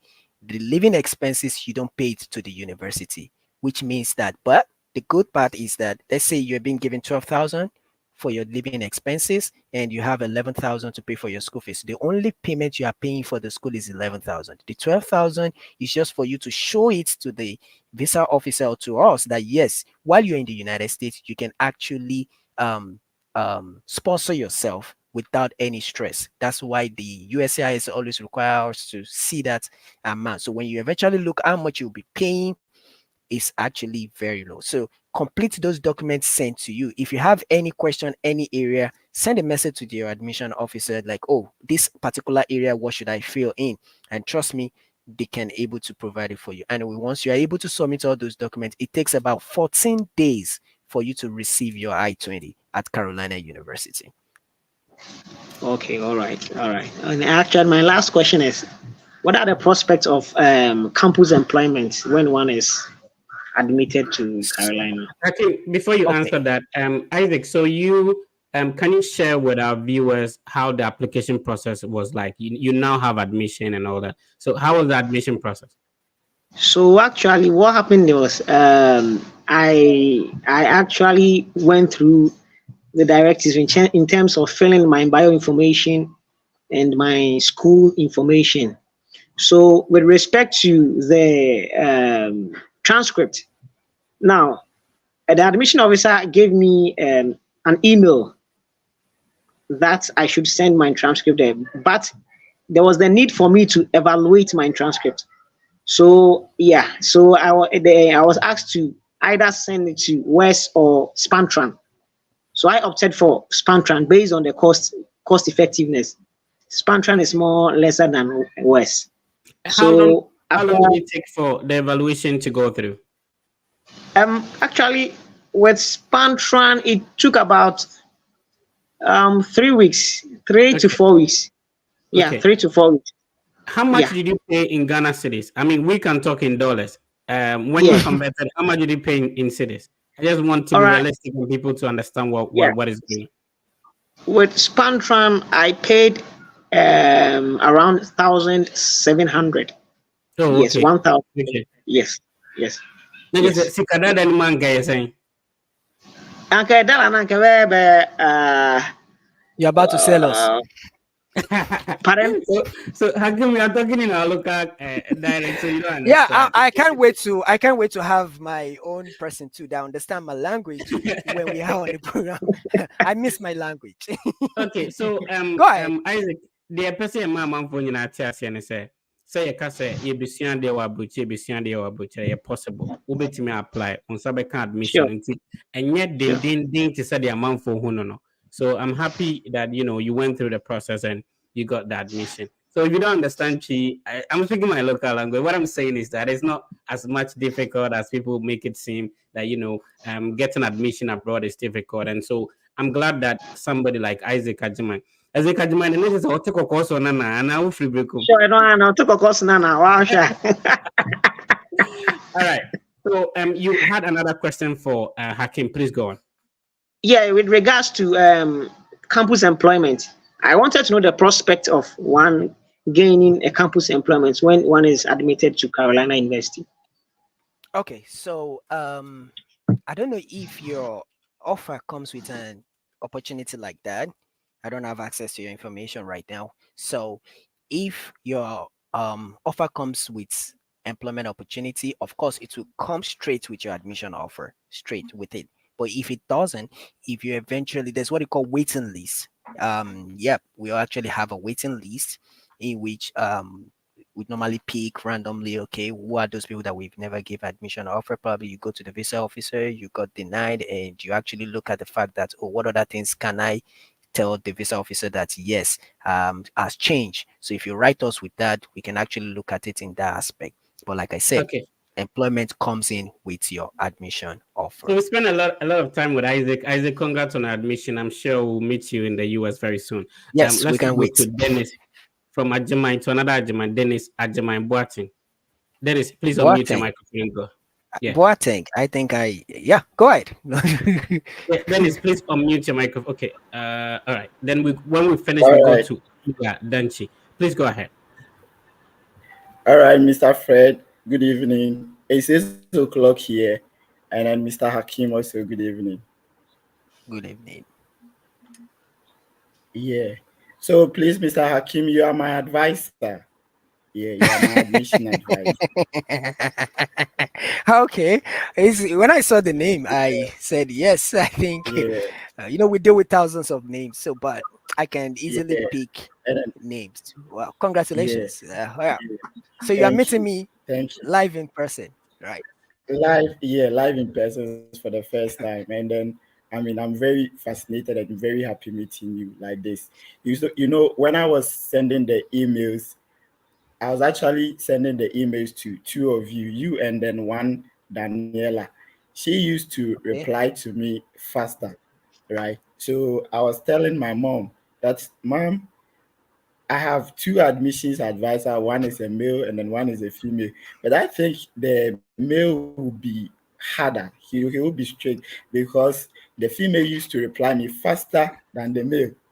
So, but then today, I've seen that you are not that person that, I put in quotes, right? Yeah. Mr. Hakim, my problem is that Oh We man, lost you. that's unfortunate. We lost Hey, Dennis. we lost you. Okay. We lost So it. I yeah, he's I could remember they were serious back and front email boom. Like yeah. if I've ever seen, I haven't seen someone that gave me that close marking in my. It got to a point. Said, today I will review this person admission. Okay, now today let's talk to Danchi Ophelia. Ophelia, did I get your name right? Is it Danchi or Denchi? How do I pronounce it? Daki. Denji. Okay. Go ahead, Denji. Ophelia. Talk to Hakim. Okay, so thank you. I want to know. You've mentioned the admission period already. I mean, the admission decision time, but in order not to rush things, I saw that when I opened the application, you have the chance for us to apply to 2025, 2026. That's next Yes. year fall. Yes. I realize Yep. that. And so if I'm to apply in for that, because the visa times and everything, I'm putting Yep. that into consideration. If I'm to apply for that, how long will it take for me to receive an admission decision? Okay. so Thank you that I very can. much for that question. Yes, thank you very much for that question. Is actually a straightforward answer. We evaluate admission documents when we receive them. What it means is that Okay. if you pick 2025, now there might be a delay because let me tell generally how it works. For fall semester, we have cost of attendance, and this is one of the things that might delay admission process because Okay. the cost for summer is actually different from the cost for fall. So Mm. for fall 2024, the cost of attendance will take up to fall 2024, spring 2025, and summer 2025. So what it means, what I'm trying to say is that if you submit an application now, your application will be reviewed up to summer 2025. But if you pick fall 2025, you might need a little bit to wait for your admission system. But that doesn't mean you should not submit all the required documents. Your admission might be ready for processing, in which the admissions, they are just waiting for the cost of attendance. And immediately they receive the cost of attendance, they will process it. So you have from now to apply for either fall 2024, spring 2025, or summer 2025. If you do that within and you completed all the admission processes within a month, you should receive your admission, putting in consideration that you have to do your evaluation of your transcript. Does that make it clear to you? It's not so clear. So if apply and then I submit all the documents, evaluation and everything, maybe in April too, and I'll apply towards next year, not this year. You said Yes, I get the it. next available time will be to Okay, so receive let me admission. differentiate it. So for Summer. our school, Carolina University, fall is usually August. Yes. So when I say fall 2024, so I mean August resumption. That means August 2024. So when I say spring, I'm talking about January resumption. Okay. So which means January 2025. That's why I said spring 2025. So when I say summer, I mean May 2025. Okay. So what I'm trying to say is that when you submit your application and you want your application to be quickly be reviewed, that means you have to fall into this category for you to submit your. But if you submit your application for fall, which is August 2026, which is August 2025, which is 1 year now, it doesn't stop us from evaluating your academic decision. We'll go ahead to evaluate and process your admission the way it's supposed to be, but your cost of attendance will be impending. Okay. Except as at the time the evaluation is being on, we have your admission process to be ready to be processed. So it's very simple. So if you want to consider submitting your application, you can submit your application for either for fall 2024 or for January 2025 or for summer 2025. Okay. With that, you can easily get your admission decision easy and fast. All right. So Philia, thank you for joining. We need to pick another person. Thank you for your questions. I'm sorry. Let's make time for another person. Sorry, Theophilus. Theophilus, please unmute your microphone and go ahead. Sorry, please. We are waiting for you. If you could kindly unmute your microphone. Talk to Hakim. Okay. Sorry. Please don't disgrace me today. I promise Hakim, our network is super. Have you ever seen any Nigerian network falling down like this? Nah. Yeah, I'm trying to pick my Nigerian friend. So shout out to me. I can't wait. John is a huge fan of the Fred Effect. He's always on every live session, and I really appreciate you, John. Thank you so much. I really appreciate. He's one of the number one fans. John, do you have a question for Hakim? Yeah, please. Good evening, Mr. Hakim and Mr. Hakim and Mr. Fred. Man, are you from Happy Nigeria? Easter Sunday. Yeah, I'm from Nigeria. Better. Which part of the country of Nigeria are you from? I'm from Akwa Ibom State, but I'm working in River State. River State. Okay, cool. So I wish I could speak your language, but it doesn't matter. At least you're from Nigeria. So let's talk. Don't worry, we'll speak one day. Okay, sure. I will learn it. Please, I have a question. I have 2-1 as my transcript. My GPA is 2-1. is it possible for me to apply for Carolina University? Yeah, go ahead and Ah, answer, Hakim. okay, so it's possible for you to submit your application. 2-1 is even well, we don't deal with 2-1 first class, third class. What we do is the GPA. So it's only back home that we always say, oh, I graduated with the first class, I graduated with the third class. No. Once you are able to have your transcript evaluated, it will tell you the equivalency of it. But with 2-1, as you said, I'm sure that 2-1 from Nigeria start from 3.50. So with that, you equally stand a chance of getting admission and as well scholarship. All right. So let's talk to Josephine. Josephine, please unmute your microphone and go ahead. Good evening, guys. Good evening. Go ahead, Josephine. Yeah, those are Ghana. Hello, yeah, hi, Hakim. Hi. I've had several interactions with you. I applied to Carolina. Yeah. Please, it's been more than 2 weeks. I've not had any positive feedback yet. So it's good to have you here. I want to know whether it's a cause to be alarmed that my application is being denied or something, because it's been 2 weeks already and I've not really had a positive feedback. Okay. When I saw the name, I might have been dealing with a series of names. I look at the name and I was like, I think I've seen this name. Well, I think you're coming for PhD, if I'm not mistaken, right? Okay. So I know the network is actually not friendly. Yes, I'm coming for PhD. You're coming for PhD. Okay. So we normally go through our committee and the departmental recommendation. So I'm going to stick to your application, and hopefully we might mark the Easter Monday tomorrow with your admission. Right. I think she has network issues. Ahmed Sadat. Ahmed, salam alaikum. Ahmed, salam alaikum. See the way he says salam alaikum. It's funny. So, Ahmed, unfortunately, the sound is not very clear. We're having challenges. Okay. All right. What is happening? Okay. Let's see if Ahmed, you can fix that, and I'll bring you back. Let's talk to Paul G. Paul G, please unmute your microphone. Go ahead.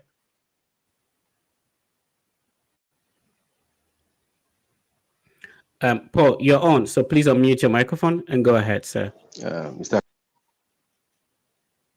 Yes, sir. Please go All on. right. Good evening. Thanks for the opportunity. Please, I did a certificate in community health nursing, and I've done the top up with a diploma at Kenya University. Currently, I've gotten admission to do the undergrad at Minnesota State University, but it's a 4 years program. And I'm thinking of doing the evaluation. So I want to know your advice on that. If the evaluation might change the admission decision by maybe reducing the number of years at which I'm supposed to do Okay, the I think I program. have to explain this to. I'm trying to find a way to explain this to you, Hakim. So this is more typical in Ghana, where you have like an associate degree for 2 years, and you go ahead to have more or less like a second associate degree. So technically, he does not have a bachelor's degree. So, bro, let me understand. So, your community health nursing is like 2 years, right? Yes, please. And then the diploma, how many years did you get that? 2 years too. Okay. So technically, he still doesn't qualify for a bachelor's, degree in order to allow him to apply for master's.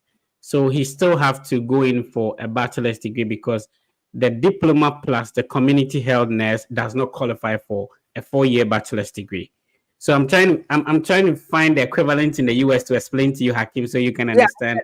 And then it's more or less like I don't know if that is applicable in Ghana. We have ND, National Diploma, and HND. And the truth is, my school, I mean Carolina University, we accept National Diploma and higher National Diploma to be able to get into a master's. So if they have an ND and they have HND, they will need to do the evaluation together. So what it means is that when you are submitting an application for an ND evaluation, you are filling the form, fill your ND and fill your HND as well, upload the transcript and submit it. So if that should work for NDHND, that's I'm just looking at, because I haven't seen that, because we have to look at the evaluation of the report. And these are the part of the challenges that each schools now in the United States are subjecting students to do evaluation of their transcript so that they can easily determine their admission decision. So what you should do is submit your application to Spatran. I mean your transcript, those associate degree, those two one. Let's look at the equivalency. The funnest part is you are not the one to tell the evaluation party where you want to study. I mean, okay, I'm doing this because I want to go for masters. I'm doing this because I want to go. No, they will evaluate your credentials and they will now tell the equivalency of it. So you might stand a better chance to have your admission. You might be surprised that Spatra might even calculate that as, because here in the United States, associate degree and another associate degree qualifies you with what? With bachelor. So like I said, just try to do the evaluation and let's see the outcome. You can shoot me an email after your evaluation is done and we can look at how possible ways I can be of help to you. Yeah, Hakim, I really appreciate this information.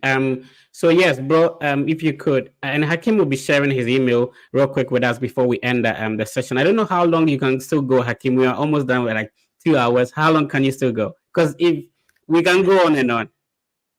Yeah, so far when the program ends, I know a lot of Okay, people great. have questions. Yep, I already Great. dedicated this time for this. Right, whenever you want to, just let me know, and then we see what. But people will keep on requesting, and so I'll be picking them, and I will be responding to them. If you are joining I'm us, here until the program ends. Right. Thank you so much. I really appreciate that, bro. So you are still here with the Fred Effect. This is the biggest study abroad content platform.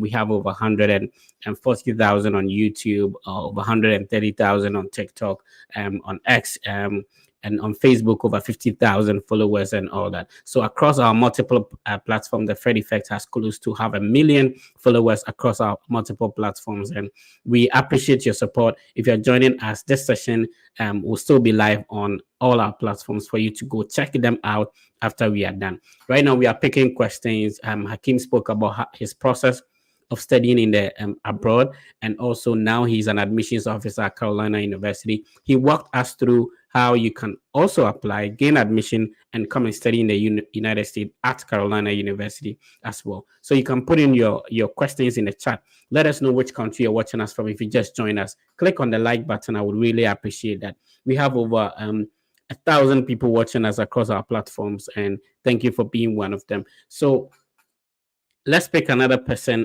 Ola, please unmute your microphone and go ahead. Maybe okay, I'm sorry, Ola. Let me see if Paul G has a final question. Paul G, do you have another question for Hakim or your dad? Mr. Fred, I also want to know, like, for the previous admission that I had, they were asking of transfer of credit, of which I'm finding it difficult to do, though I don't have access. All right, so bro, if you were applying with your high school, you apply as a freshman. But if you apply as a transfer student, it means that you want to transfer some of your credits from Ghana to continue here. Like in Ghana, we call it maybe level 300. So like if you're supposed to go to a university, you're not going to start from level 100. You are starting from level 300 or level 200. So that's the same thing here. If you're able to transfer your credit, they will not allow you to start afresh. That is as a freshman or from level 100. That's how it works. Thank you for joining, Paul G. Let's talk to Ola. Ola, I'm sorry for keeping you waiting. Please unmute your microphone and go ahead, sir. Thank you very much for this wonderful opportunity. I am joining you from London, United Kingdom. I want to ask. I have done my own evaluation with Scotland, and the evaluated CGPA is 2.70. But now that I want to apply, I want to ask: can I still apply with the copy that Patra gave me? Why we work on sending it, because it's going to cost us around maybe $35 to send to you. So can we still work with that one send it the time that where maybe when the additional decision is out, or I know yes, I want to see what I'm spending money on. That's my first question. Hakim, your microphone is muted. Please unmute your microphone. Okay. Can you hear me now? Go ahead. Yeah, this is Okay. better. Yeah. So if I get you correctly, you've done your Spartan evaluation and it comes back to 2.77. Is that correct? Okay, cool. So, and you're trying to ask if it is possible Yeah, for you to submit an application 2.7. with that copy of the transcript that you have. Yes, go ahead and submit an application. And what happened is that when you submit an application, you have to wait for about 28 to 48 hours for your application to synchronize with the system and to assign you an admission officer. Once it's assigned you an admission officer will shoot an email to you by letting you know that introducing him or herself and requesting for your admissions documents. It's going to list, and then you will reply that email letting your admission officer know that yes, you've actually done your evaluation. Here is a copy, and attach your international passports along with it. If you have your English language proficiency test or probably English language proficiency letter that you got from your previous institution, attach the three. Your application should really be fast, and once you able to send that in, your admission officer can go ahead to evaluate your credentials based on the document that you have submitted. And another thing is that if you have not requested Spartan to send your evaluated copy to another institution, the first timer is always free and it's going to be via email. The only thing you can request from Spartan, you can shoot them an email. I want you to send my official transcript to Carolina University, and you provide the admissions email or your admission officer email. They have our email, they have everything about Carolina University. They are not new to us. So they just send that to us, and that's it. You'll be able to proceed with that. It's just an added advantage, importance that I'm giving, news that I'm giving to you, that if you have not sent your transcript to another school from Spartan before, the first time you're sending it to another institution, to an institution, is always free. I hope I've answered your question. So the second question, let's be fast. Unfortunately, I am. Yeah, like I said, if Yeah, you have, I it am. doesn't matter. I have Just my send. definite. Yeah, go ahead. Yeah, Miss Ola, go ahead. I think Ola is having difficulty with the connection. Let's talk to Ahmed. Ahmed, so that please unmute your microphone and go ahead, sir. Hello, sir. Please unmute your microphone and go ahead. You need to unmute your microphone. Yeah, Ahmed, please unmute your microphone. Okay. Okay. Okay. Go ahead, sir. Okay. Good evening, Mr. Fred. Please, my question over here is, I've applied to Carolina and thankfully I've gained admission. Oh, and congratulations. Thank you very much. And my question over here is, with the document sent to me, it says I have to pay an admission deposit. Yes, it's called enrollment So deposit. my question over, okay, yeah, sorry, enrollment deposit. Please, my question over here is, do I, and I also have to submit an affidavit of support. So do I need to pay the enrollment deposit before I'll be given the I-20? Yes, it's part of the requirement. So you have to pay the enrollment deposit and sign all those documents. Even if you sign all those documents, you send this to us, including your bank statements of your sponsor. Might be you as a personal sponsor, a self-sponsor, or somebody that is sponsoring you. And you complete the affidavit of sponsor, you still have to pay the enrollment, because that's the only way we can be sure that yes, you're securing your spots. And like I said, it's a one-time payment. Once you pay it and you are deferring your admission to another start term, you do not need to pay any admission, any enrollment deposits. So it is essential for you to pay that in order to get an I-20. If you do not pay that, your admission officer will not process your application, even if we receive all the documents for the I-20. And it's part of your fees. And, okay, and it's saying I should pay it within 14 days. So yes. What happens if it exceeds that 14 days? Okay, so before it exceeds that 14 days, you should shoot your admission officer an email and letting your admission officer know the situation instead of keeping quiet. It's better, it's safe like that. And the truth is that it's the system. Once the admission is sent out, the system starts counting. The system start counting. So you might need to shoot your admission officer an email once you know that the 14 days is getting closer and you have not paid your enrollment deposit. And if you eventually keep silent and you do not pay that, the application will be closed. You will need to start all over again. Thank you for joining us, and thank you for the good response. Sissy, please talk to Hakim. Welcome on board, bro. Talk to Hakim, please. Sise is angry. Okay, you smile. Hello, Okay. Akin. Hi, Sise. My question is, for now, I am studying in China, but in the future, Okay. I would like to pursue a PhD degree in the US. So Okay, cool. I would like to know if studying in overseas, applying to the US, I would need to evaluate my transcripts as well. Yes. So you evaluate your transcripts if you are not studying in the United States. So if you're studying outside the United States, you have to evaluate your academic transcripts. Does that answer your question? Yeah, sure. So once All you're right, done okay. with your master's, I don't know what you're doing in China, like the program you're doing, but once you're done with your program, submit your application and evaluate your transcripts for your PhD. All right, okay. Thank you so much. You're welcome. Thank you for joining us. Daniel, talk to Hakim. Daniel, your Thank microphone you is so much for muted. Okay, go ahead. okay. Thank you so much for the opportunity.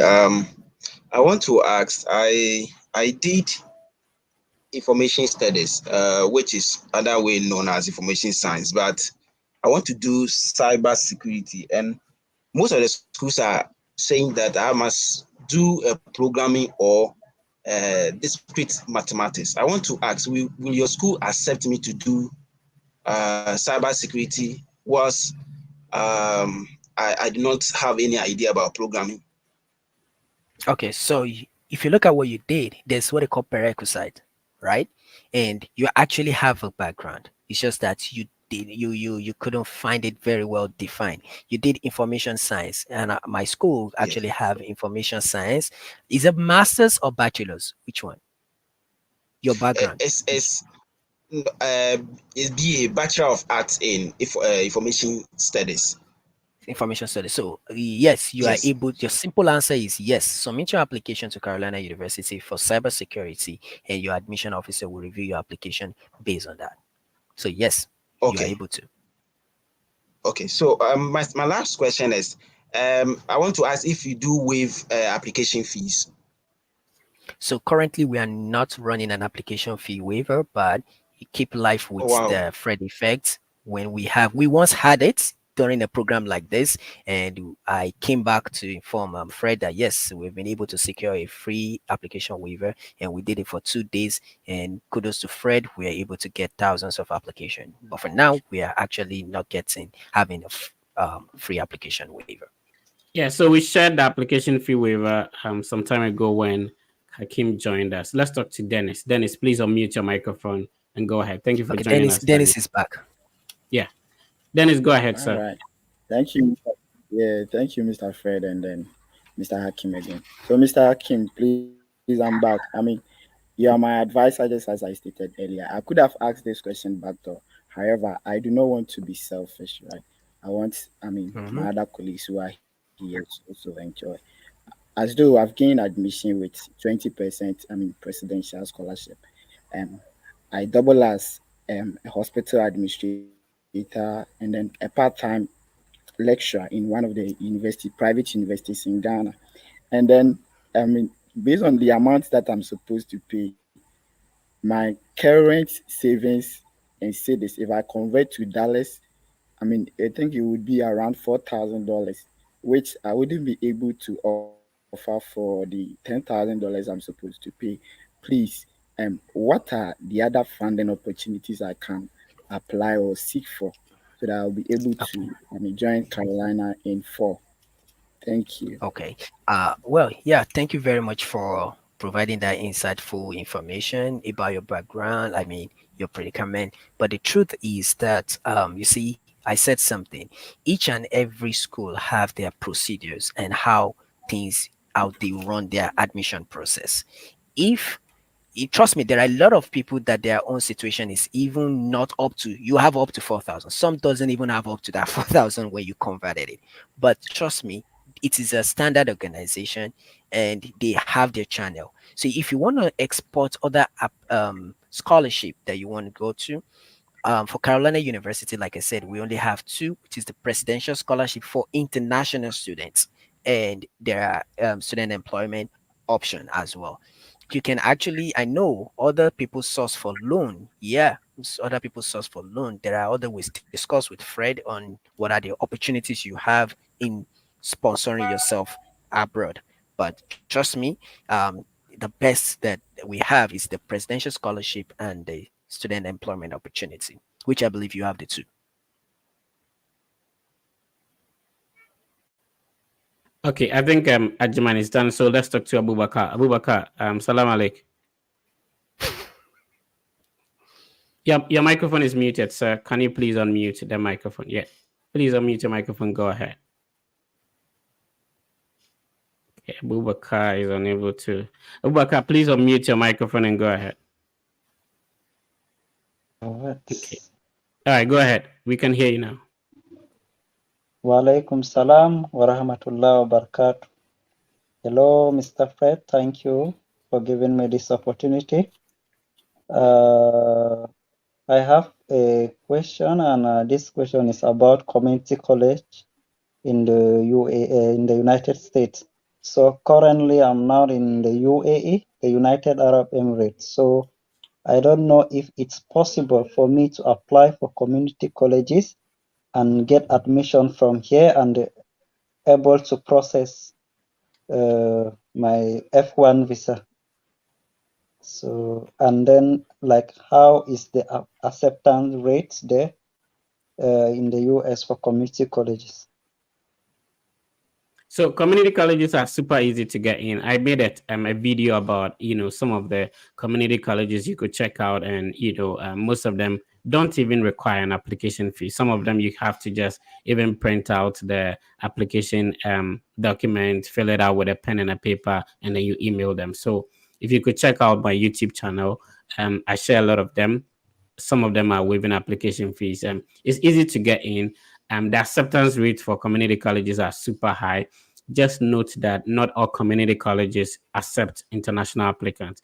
As the name implies, community colleges mostly they are just for the indigents and all that. So you need to check if they actually have they accept international applicants before you apply. Their cost of attendance super low. So yeah, that is it for Abubakar. Let's talk to Inusa. Inusa Isaac, please go ahead. Okay. Inusa, please go ahead, sir. Please, can you hear me now? We can hear you perfectly. Please, a week ago, I think I had a conversation with you on your one-on-one. I mean, I'm speaking to Fred on your one-on-one conversation, and I was asked to evaluate my transcript, which I'm in the process now. My question here is, I had a first class in civil engineering, and I'm wondering after the evaluation, looking at where when match, can I still apply for 4 and then get a full scholarship? Is it possible? That's my first question. So Hakim said their school, Carolina University, has a rolling admission. So yes, there are some universities, to be honest with you, that have the admissions closed as we speak to you, but there are still a lot of universities that you can apply to. Some has the admission deadlines in April, others are rolling admissions and all that. So obviously there is always an opportunity. However, each university, even sometimes in the same university, department has separate admission deadlines. And so it depends on what program you want to apply to, and of course, which university you want to apply to, Inisa. My second question. Go ahead. Can I carry on?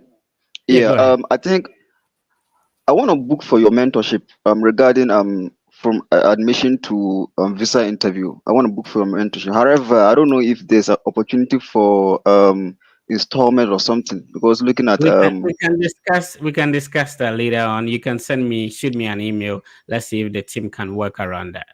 All right, let's talk to Jamina Akenton. Jamina, please go ahead with your question. Talk to Mr. Hakim. Jamina, please go ahead. That's great. I'm so mindful for getting me in. Yeah, good evening. Yeah, good evening to you.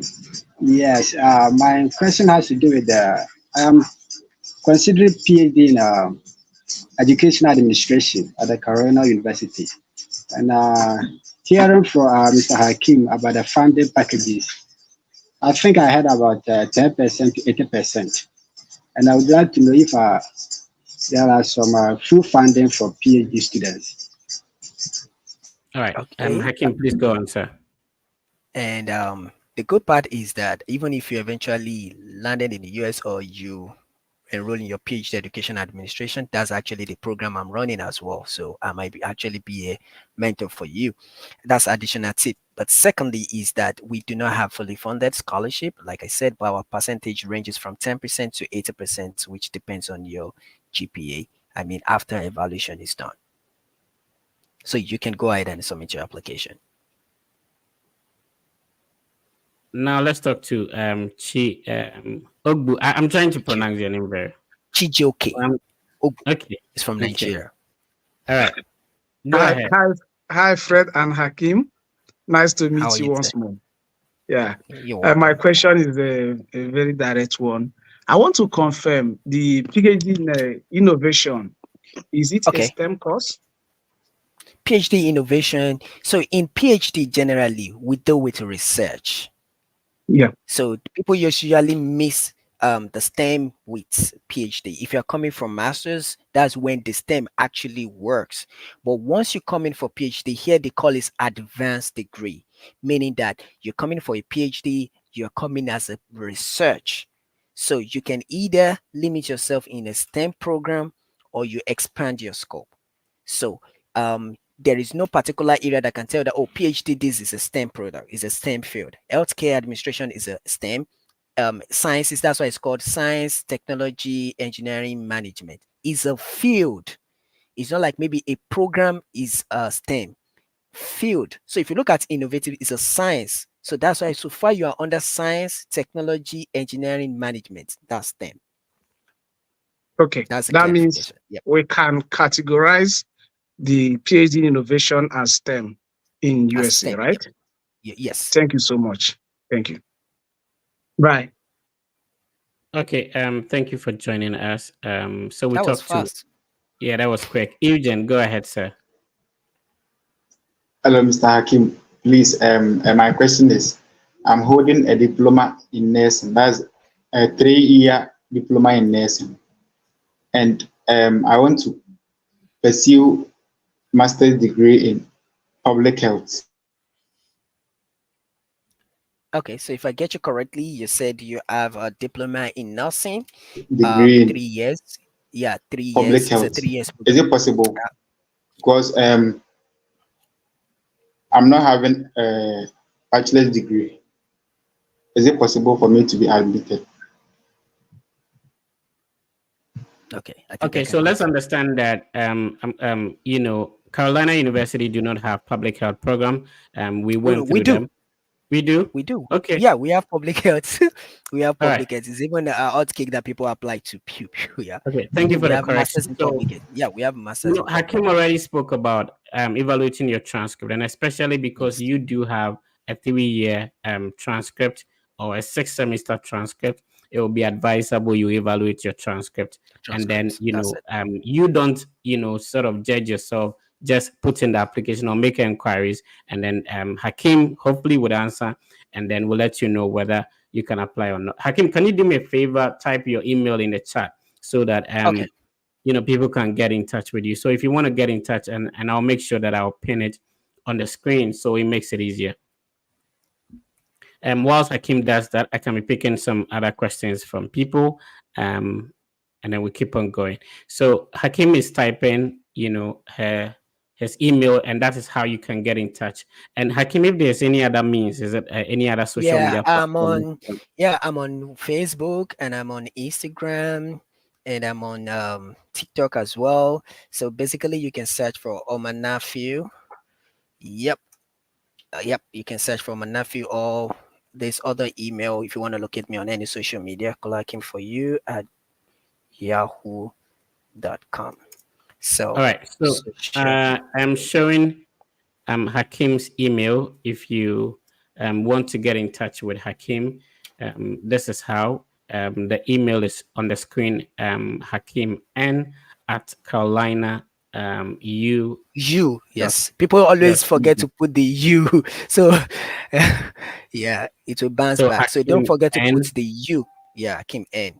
Just my Yeah, first name so and my last name, the beginning of my last name, Akim N at great. carolinau.edu. So this is the email you can use to get it. And of course, if you go to Carolina University's website and Hakim, let me show that real quick. Yep. So let's see. If you go to Carolina University, which of course I've already shared the link in the chat as well. So you can click on that. It takes you directly to this website, this beautiful website. And Hakim, how do people navigate to see your details? Okay, so if you go to directory, Okay, beside the directly. student, yes, the fastest way is to click on the admissions. Okay, admissions is here. Yes, then they can scroll down. Okay. Yep. And So yeah. if you So do my that, email is there. Hakim's details is here. His phone number, his email address, That's and my of course, office. That's my office phone number. So it's usually yeah, work between 9 to 5, great. 9 to 5 Eastern time. Yep. Great. And of course, there are other people you can get in touch with at Carolina University as well. So it's been a great, insightful session. Remember, this session will still be live on the Fred Effect YouTube page, Facebook platform, and X as well. You can check it out. We spoke about a lot of things, sharing his journey. Hakim did that. And then he's also explaining how you can apply to the various programs at Carolina University. We went through it. We also spoke about how you could get scholarships, the various sponsorships and scholarships available that you can apply to at Carolina University. So it's been a great session. People came through with their questions. Hakim did justice to them and explained to them as well. So my name has been Fred. Hakim, let's take your final words to anybody listening to us, and then we can conclude today.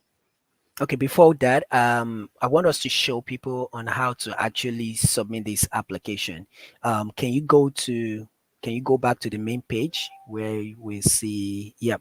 So for those that want to submit an application, these are the steps. So the first thing you should do is to actually click on the view programs. You might want to check what are the programs that you wanted. So if you click on the view programs, it's going to bring all the programs for you. So let's assume you want to apply for public health. That's Bachelor's of Public Health.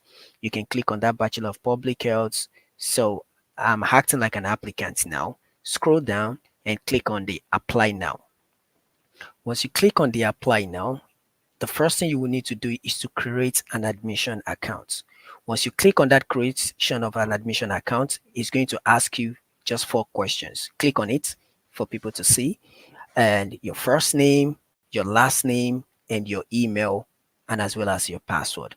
Once you're able to create this and you create an email and you put a simple password that you can easily remember, click on create an account and the system will tell you that you have successfully created an account. I want everybody to know that this is going to tell you as well that you've actually you didn't put at the email, the Fred.effects at something. Yep.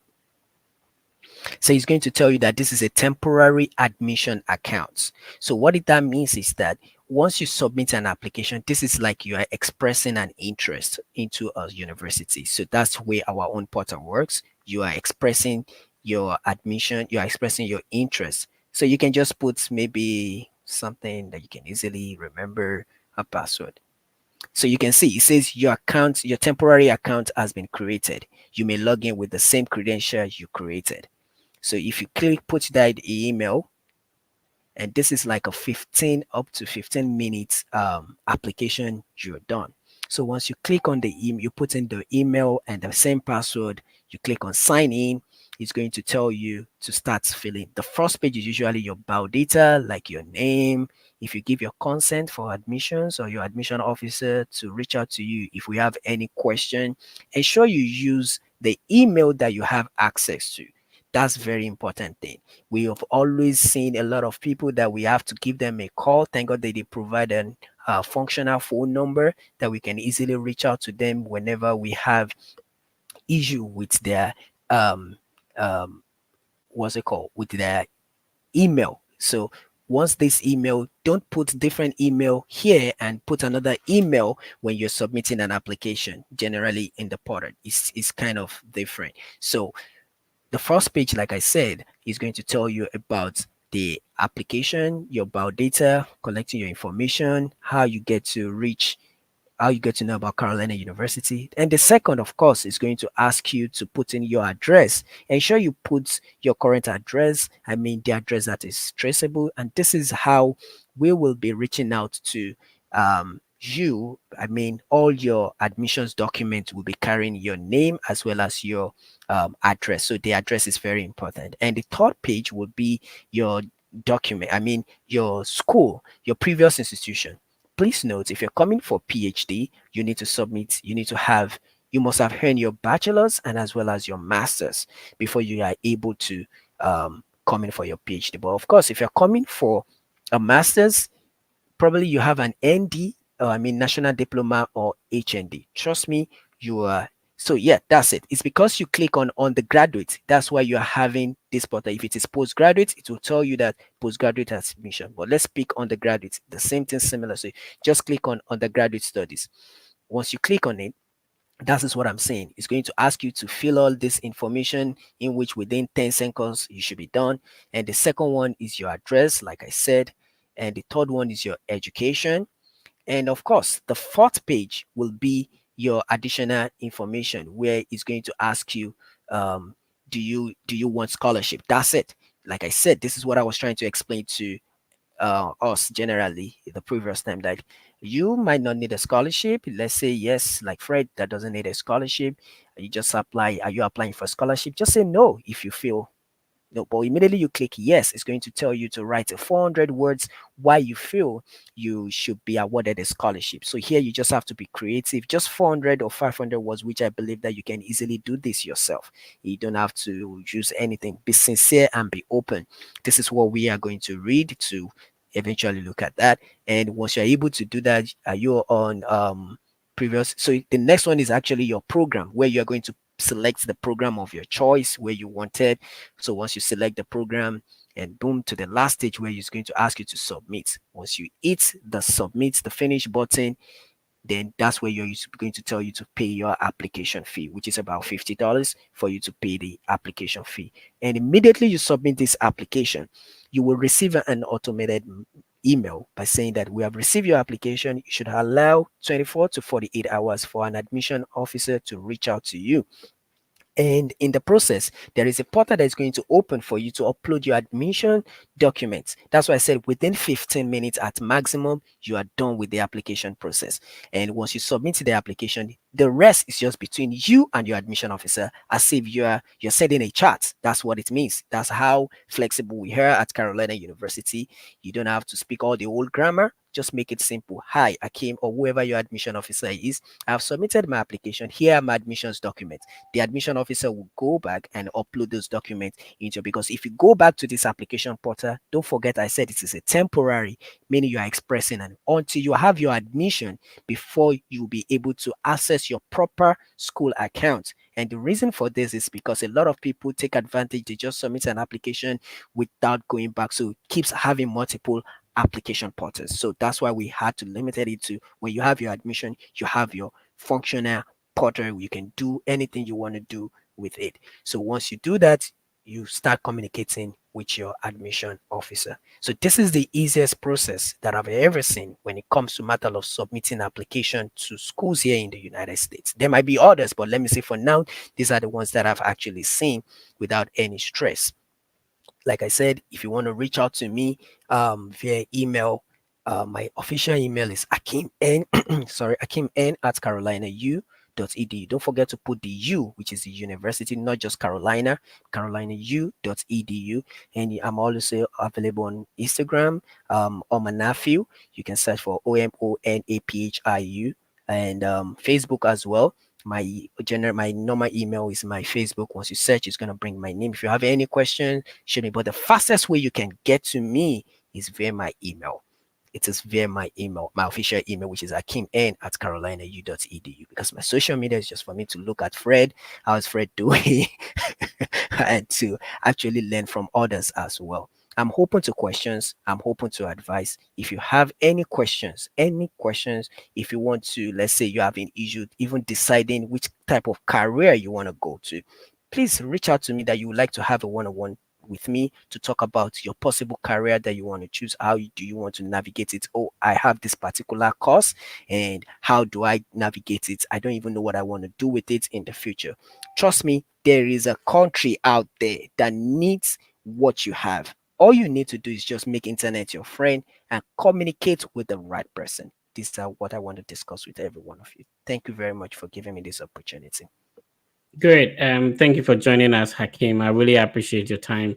And thank you for the insightful, knowledge you've shared with us today. So, you can apply to Carolina University. There are a lot of Africans, there are a lot of Ghanaians studying at Carolina University. It's possible for you to also apply. So thank you for joining us, Hakeem. I really appreciate. So it's been an insightful session, and that's what we'll keep on doing. I'll be inviting the insider people who are actually giving you the admissions, who are approving your applications and all that, so that they will come and share with us the step-by-step approach you can use to do this. My name is Frederick, and I had the opportunity to study in the United States. I have 2 master's degrees on a full scholarship. So I have also had the opportunity to assist thousands of people to go through this process. Normally, what I do on this platform is to share with you my experience going through the process and how you can also do it. After going through the process and also assisting over thousands of people, the experience I've gained and the ideas and the knowledge is what I share on this platform. We do this live session every Sunday, so you get to interact live with us here. And you have to understand it is that the process is possible. It's not easy. If it was easy, everybody would have done it. So it's not easy, but it's highly possible you can also do it. At the moment, my team does applications for free for individuals with high school and diploma. So if you want to study a bachelor's degree and you have a diploma or high school qualification, all you need to do is to use the link I'm showing on the screen to schedule a private one-on-one conversation with a Fred Effect team, and then we'll be happy to assist you. If you go to any of my platforms, either TikTok, Facebook, YouTube, there is a link there. You can use that link to schedule a one-on-one conversation. Over 5 years now, we've been doing visa mock interview for free. So we meet every day. If you have a date scheduled, please send me a direct message via Instagram. I'll be happy to send you the link to join our WhatsApp platform, and then we can assist you prepare for your visa interview. Understand that whatever you want to do, people have done it before. So seek for help, seek for advice, seek for suggestions, and you also be successful with your process. You being abroad does not affect somebody also being also studying abroad. The sky is too big. There's a lot of opportunities. All of us can fly. We don't necessarily have to crash against one another. So we will end today's session here. Thank you for tuning in. I'll see you next week. Please be positive and know that everything will be fine. My name is Fred. This has been the Fred Effect.